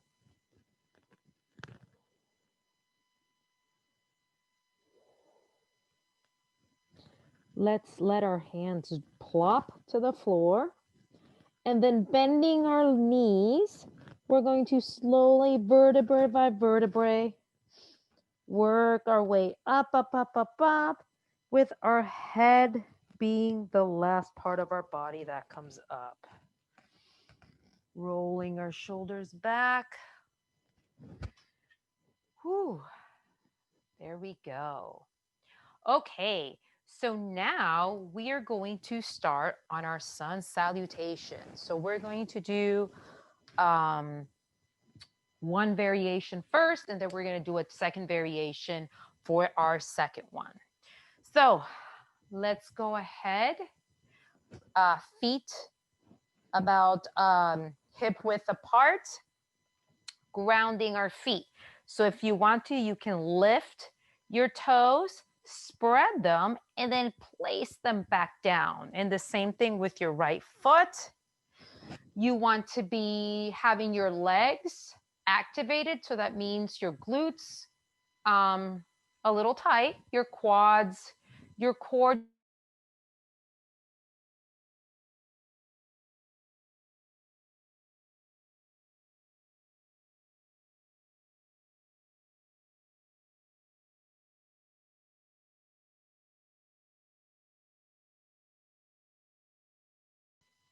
What is it? Your arch up.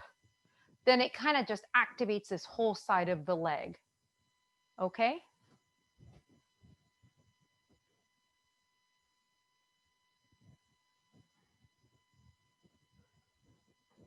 Let me see.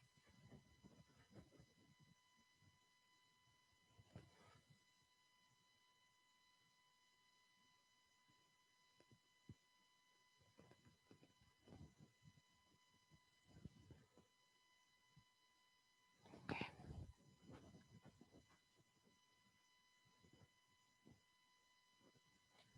Let me push this down.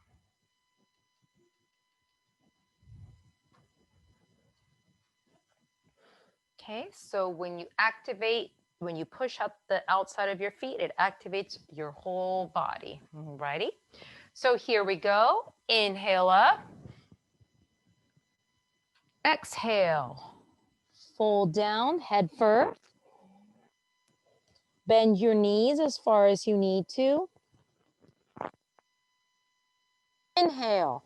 Halfway lift. So your legs are straight and your lower back is straight. So you have an option here of putting your hands on your shin to help you give you that height. Or you're welcome to keep your hands on the floor. Exhale. Bring your your right foot back. Place it back for a low lunge. So inhale. Activating your legs by pushing out of the front heel. Activating your glutes. Exhale down. Inhale, bring that left foot back into a plank pose. So you have two options here.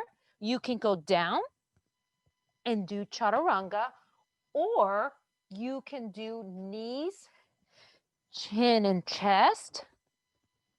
And then from here, push up to cobra. So you want your arms to be right behind your armpits, making sure your elbows are plugged into your body. Exhale, plug your feet, push back into downward dog.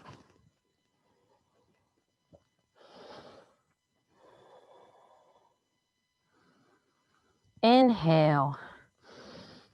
Push out of both feet, bring that right foot forward, and you're going to lower your left foot. Coming up to low lunge, activating your legs, pushing out of the right heel. Exhale, frame the right foot, plug that left foot, and then you're going to bring that left foot forward. Exhale, forward fold. Inhale, pushing out of the sides of our feet. We're going to activate our quads and up, up, up, up, up, up, up. Option to do a little back bend and exhale. Okay. Let's go ahead and do it again with a different variation for our lunges. Inhale up. Now exhale, coming all the way down, dive down. Inhale, halfway lift, making sure our lower back is straight, taking whatever option you'd like. And then exhale, placing your arms down, bringing both feet back to plank. I'm going to do chaturanga, but you are welcome to do knees, chin, and chest. Chaturanga. Up dog. Downward facing dog.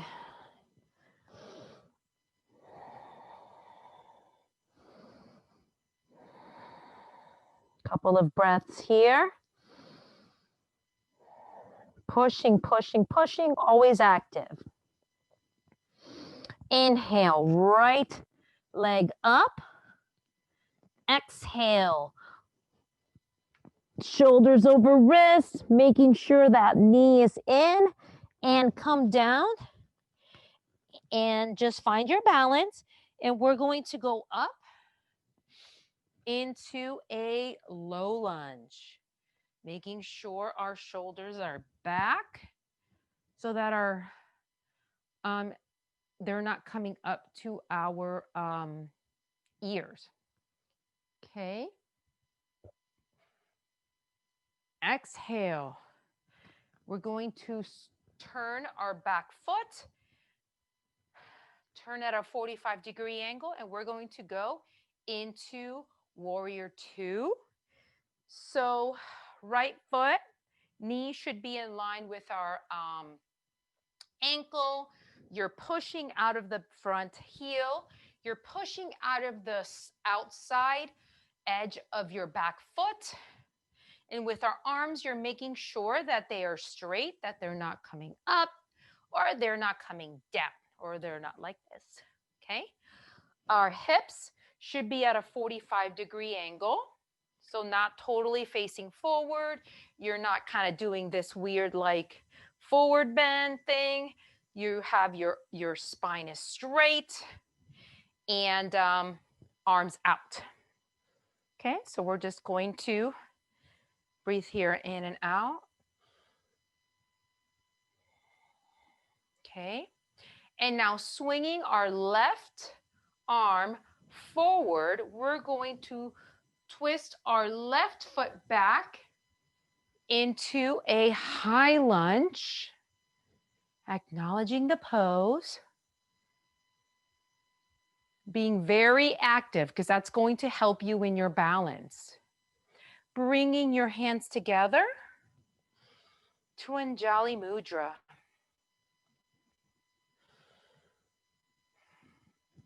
And now exhale, we're going to bring our hands forward, and this is going to test your balance. So as we bring our hands forward, we are pushing out of the back foot, and we're going to go into warrior three. So if you fall, that's perfectly fine. I might fall too, but that's cool. That's fine. Just find your way back, okay? So let's exhale, arms forward, and bringing your arms back, making sure your back foot, you want your hips to be in line. Okay. And then as we exhale, bend that right leg, and you're going to go back into a high lunge. Woo! A lot of balancing. And then exhale, let's go ahead and frame our right foot. Bring that right foot back into plank. Chaturanga or knees, chin, and chest. Up dog or cobra. And now we're going to go back into downward facing dog. So at any moment of the practice, if you just need a little break, you are welcome to go into child's pose.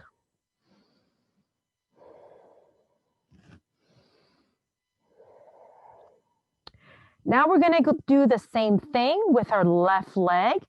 Bring your left leg back. Exhale. Shoulders over wrist. Bringing that that left foot forward. Finding your balance, activating your glutes, coming up into a low lunge. Acknowledging the pose.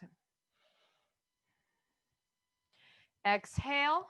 Let's twist our right foot. We're going to go into warrior two. So making sure that you're actively pushing out of your front heel.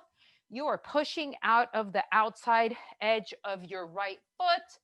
Your arms should be straight.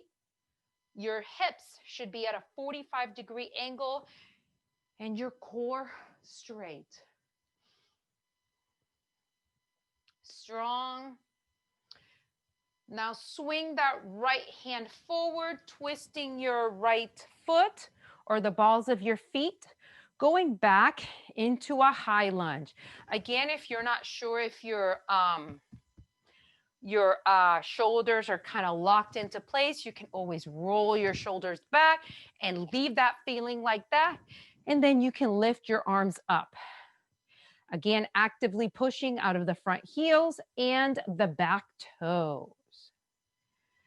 Exhale your hands into Anjali Mudra. Inhale, facing them forward, coming out. Woo.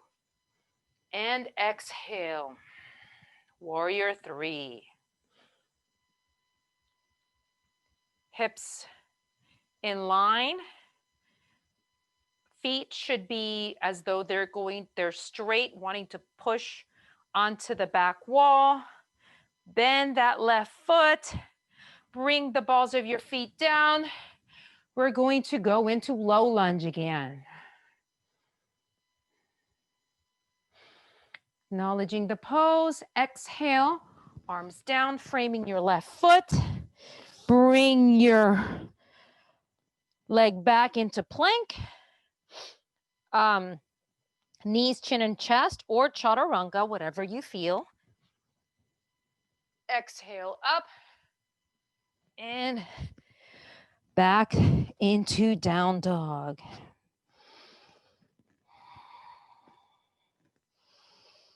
Let's take a couple deep breaths here.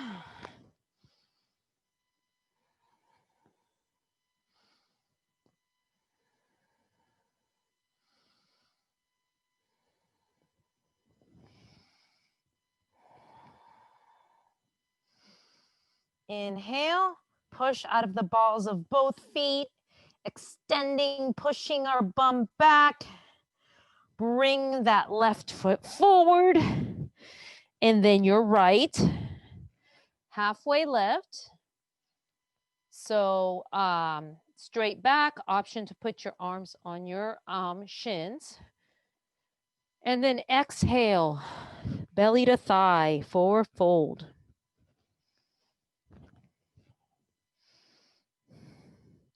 Inhale, pushing out of the outside of our feet, up, up, up, up, up, up, up, up, up.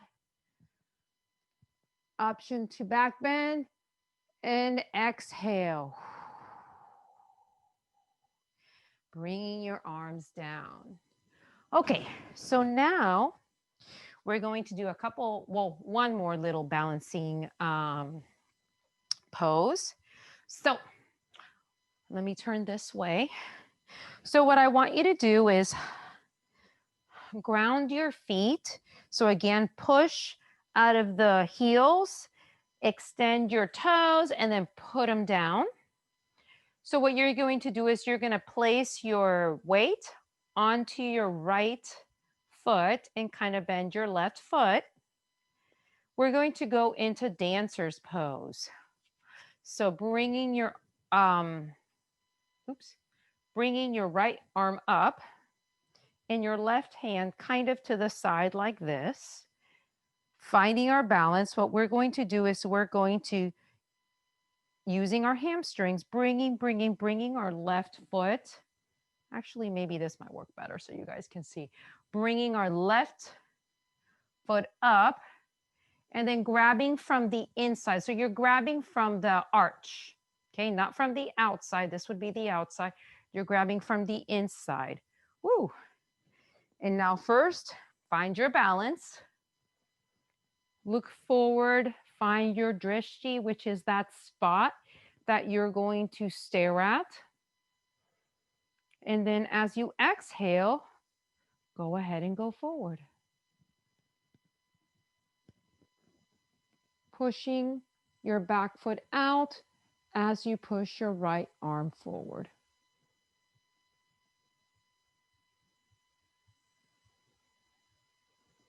And exhale, whoop. Coming up, giving your left leg a squeeze, and then shaking your legs. Okay, and now I'm going to twist to the other side. Again, grounding your feet, pushing them up, plugging those toes. And now you're going to put all your weight on your left foot, so kind of bend your right leg a little bit. Right arm up. Wrong arm. Left arm up, right arm to the side. So using your hamstrings, you're going to bring that right foot up, grab from the inside, find your balance, find your drishti, and then as you exhale, you're going to bend forward. And when you bend and when you push your right leg back, you're holding with your right arm, but you're pushing your right foot out. Trying to, you may have a slight bend on that left leg. That's perfectly fine. Whoop. And if you fall, that's perfectly fine. Just try it again.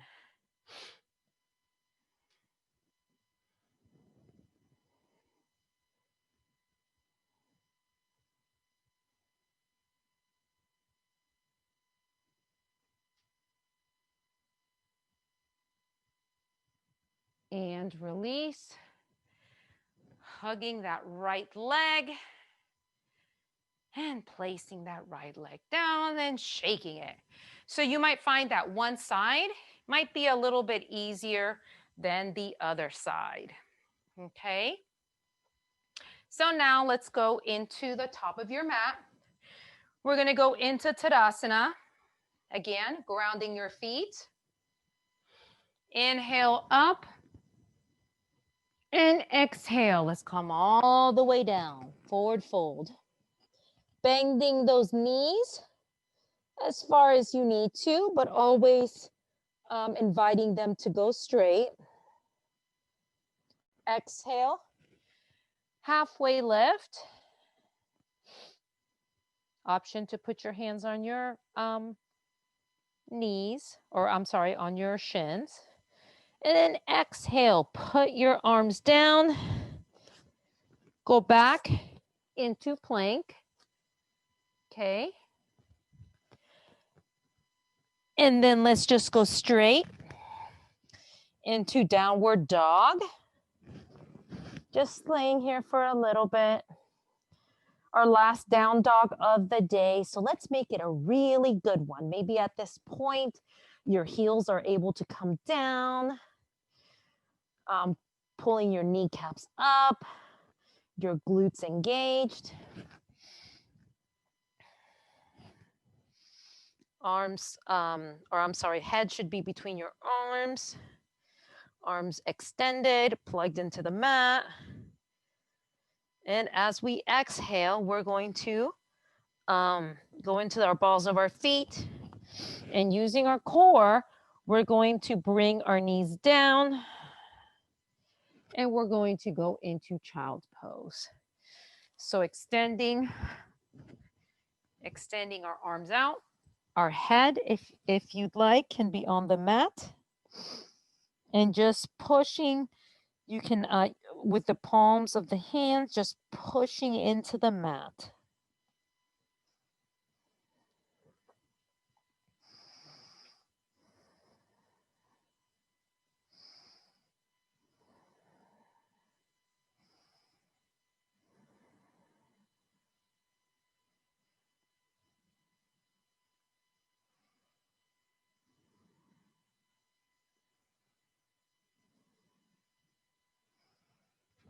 Okay, inhale.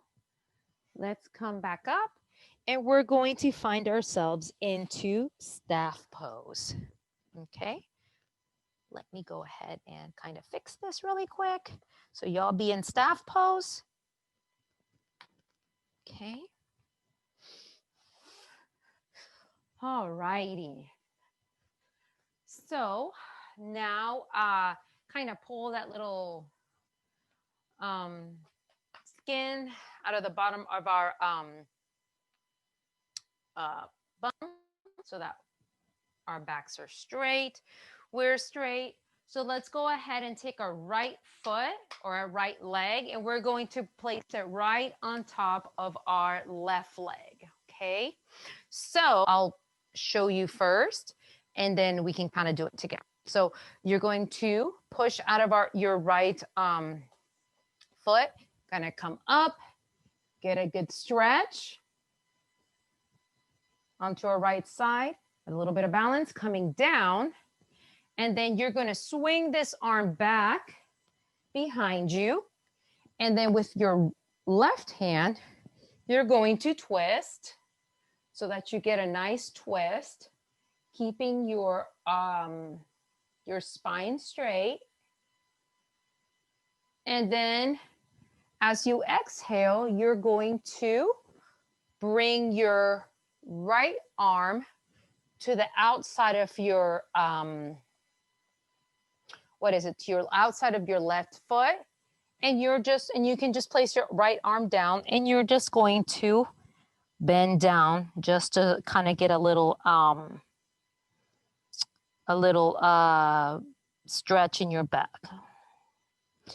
And then you come back up, okay? And then we'll repeat it on the other side, okay? So now we're gonna do it again together. So left arm or left foot facing out, right foot on top, okay? Inhale, you can place your arms up. Exhale, left arm back, right arm to the side to kind of help you up. So push up and you're going to extend, getting a good stretch on your right side, pushing out of your left arm. Exhale down, swing that right arm back, left arm up, twist. Inhale up, and that left arm down on the floor, right arm to or right hand to the outside, and you're just going to stretch your back a little bit. Inhale, we're gonna sit up and we're gonna do it one more time. Inhale up, exhale, left arm down, right arm down to help us get up. Swing that right arm up. Exhale, bump down, right arm to the back, twisting to the right side, making sure our core is straight. Exhale, left arm down, right arm to the outside, and you're just going to get a good stretch on your lower back and also on your hamstring. And release. So I'm just going to turn myself so you can see me doing it on the other side. So now you're going to place your right leg out. Bring that left leg to the top. Okay. So now we're going to inhale up. Exhale, right arm back, left arm down to help you come up. Stretch, stretch, stretch with that left arm. Exhale down. Turn your arms, back arm, left arm back, right arm to your knee to help you twist, making sure our spine is straight. Exhale, bring your right arm down, left arm forward to kind of come into a little stretch.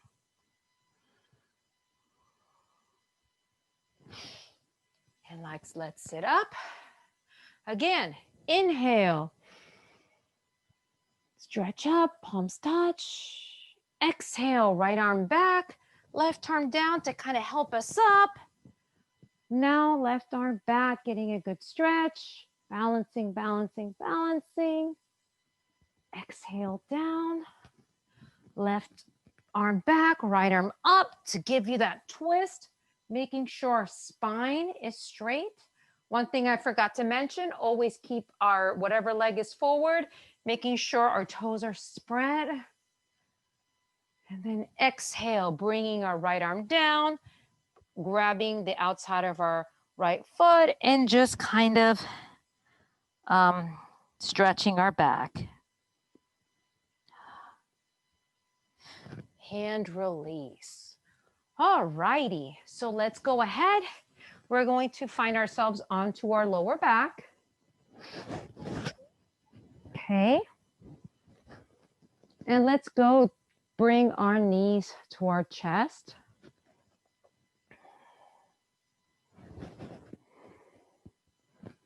You can swing side to side if you'd like. Exhale, bring your arms out. Legs that are 90 degrees. So using our core, we're going to twist to our right. And you can continue looking to your right, or I invite you to look to your left, whatever is comfortable.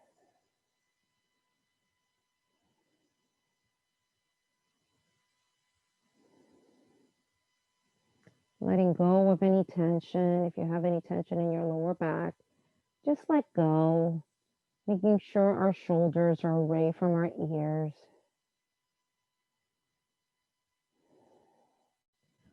You're welcome to keep your arm down. So the further down your arm is, the less intense the stretch is. So if you're bringing up, it's a little more intense. And then also if you cactus your arm, it's even more intense. So the goal is to keep our shoulders onto the mat.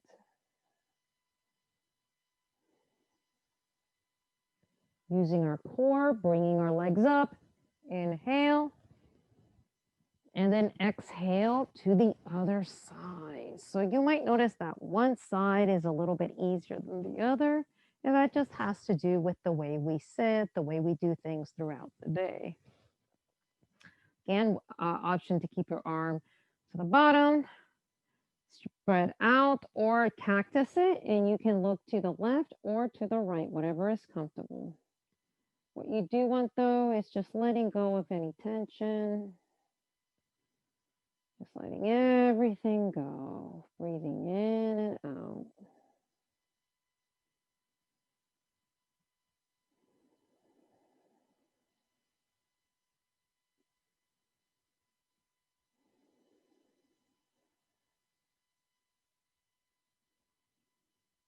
Kind of thinking here as we're winding down the energy of the Queen of Pentacles, how she helped us throughout the practice, because she's a grounding force, and we had to do a lot of our flow had to do with balancing, and we needed to ground our feet and ground our bodies, ground our minds, because if our minds are wandering, there's no way that we can balance, because then that's when we tend to fall, when our mind just wanders.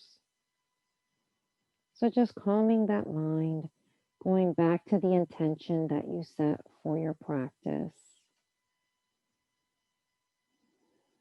Exhale, bringing your legs to the center, opening up your legs to supine frog. So you want your legs to be at a 90 degrees, just letting gravity push them down. So not like you don't want to grab your knees and push them down hard. Extending your left leg, extending your right leg. Okay. Moving however you want to get whatever extra stretches you need.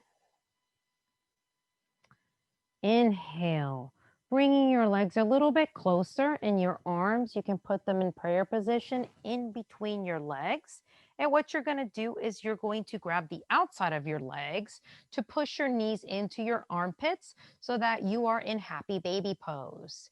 So the bottoms of your feet should be facing up towards the ceiling. And you should, with your biceps, be pushing pulling your knees down onto your armpits to get a good stretch.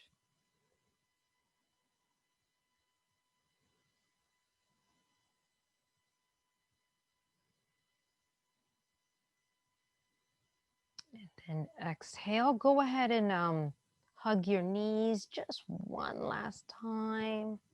If you want to go ahead and rock side to side to also get a good massage on your upper and middle back.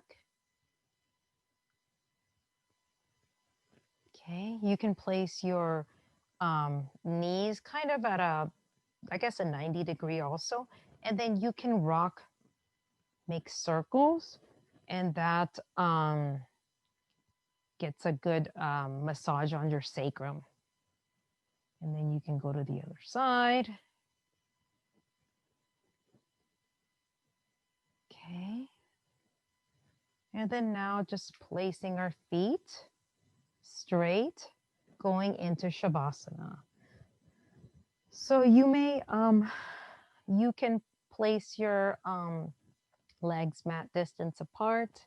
Your arms, you have many options for your arms. You can place them on your belly, one belly to heart. Sometimes I like to put them in goddess arms or cactus the arms. If laying down flat is a little uncomfortable, you're welcome to put to bend your knees, and then your feet should be about mat distance apart. And then what you do is you let your knees come in and just let gravity hold them up, and that takes the pressure off of your lower back. So find whatever position is comfortable. And then let's take a big breath in and breathe out of our mouths. Another big breath in. And a big breath out.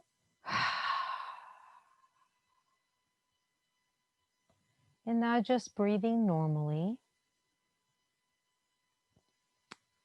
I invite you to just breathe in and out. I'm going to do a little reading for you so y'all stay in Shavasana.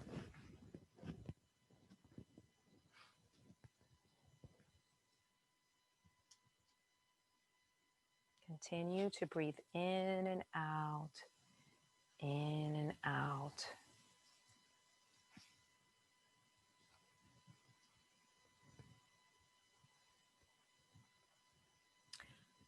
So as you're lying here, being comfortable and with your eyes either closed or open, I want you to sense your whole body, especially where it touches the surface that you are lying on. Start your body scan by following your breath and bringing your awareness to your feet. Wiggle your toes and then flex and relax them. letting go of any tension there. Slowly bring your awareness to your lower legs, slightly tensing the muscles and then relaxing them. Continue to do the same for your thighs and then for your hips.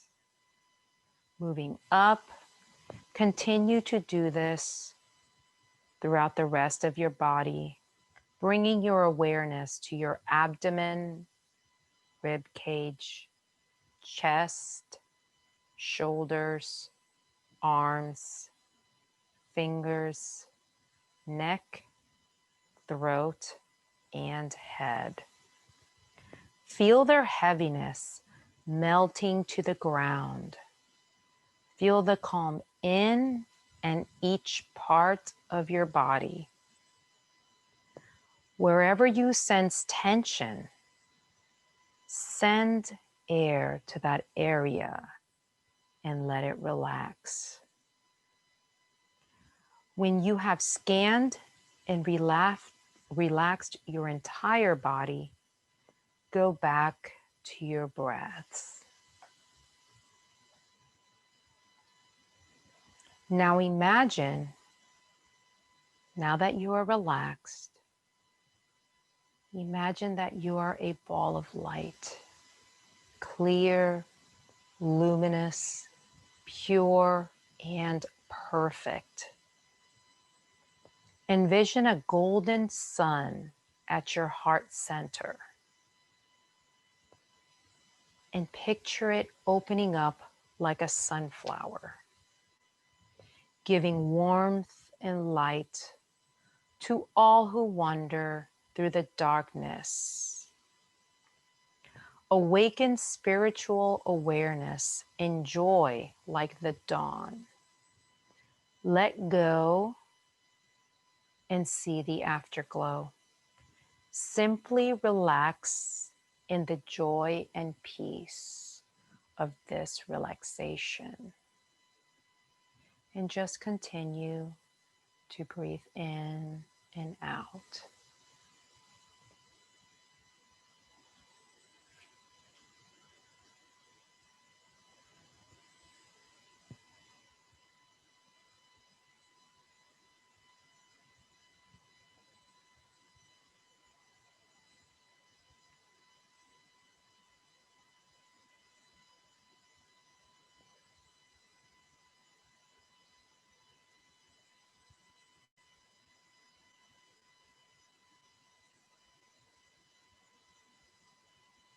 Now start to wiggle your toes. Start to bring a little movement to your fingers. And go ahead and stretch your arms up and extend your legs even further to get a good stretch. Slowly bring your right foot back onto the mat. And then helping you, using your right foot, bring your left foot onto the mat. Give your knees a little hug and then turn to whatever side is most comfortable for you, laying your head onto your lower arm. Inhale.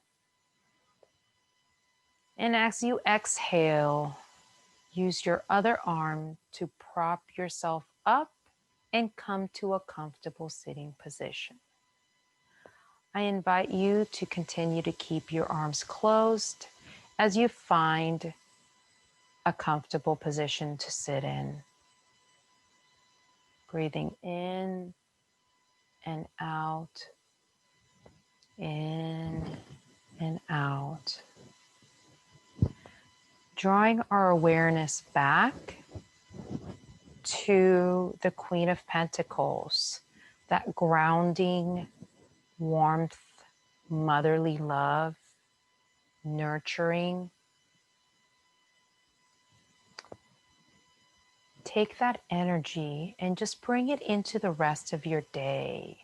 also remembering the intention that you set at the beginning of practice. Let it guide you and keep you grounded. And also think of any actions that you do. Make sure that they have mindfulness, that you're mindful of everything you do, not always rushing to the next thing, to the next thing, and then to the next thing. Being in the moment.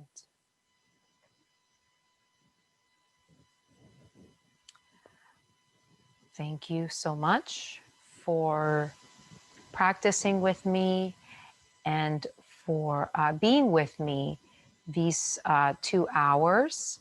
I hope you learned something new, and I hope that you enjoyed the practice. Thank you so much. And thank you. I really, really, really enjoyed doing this workshop. It was 2 things that I never really thought that I could kind of put together. And once I started doing research, I just thought they just went so great. So I hope you enjoyed it as much as I did.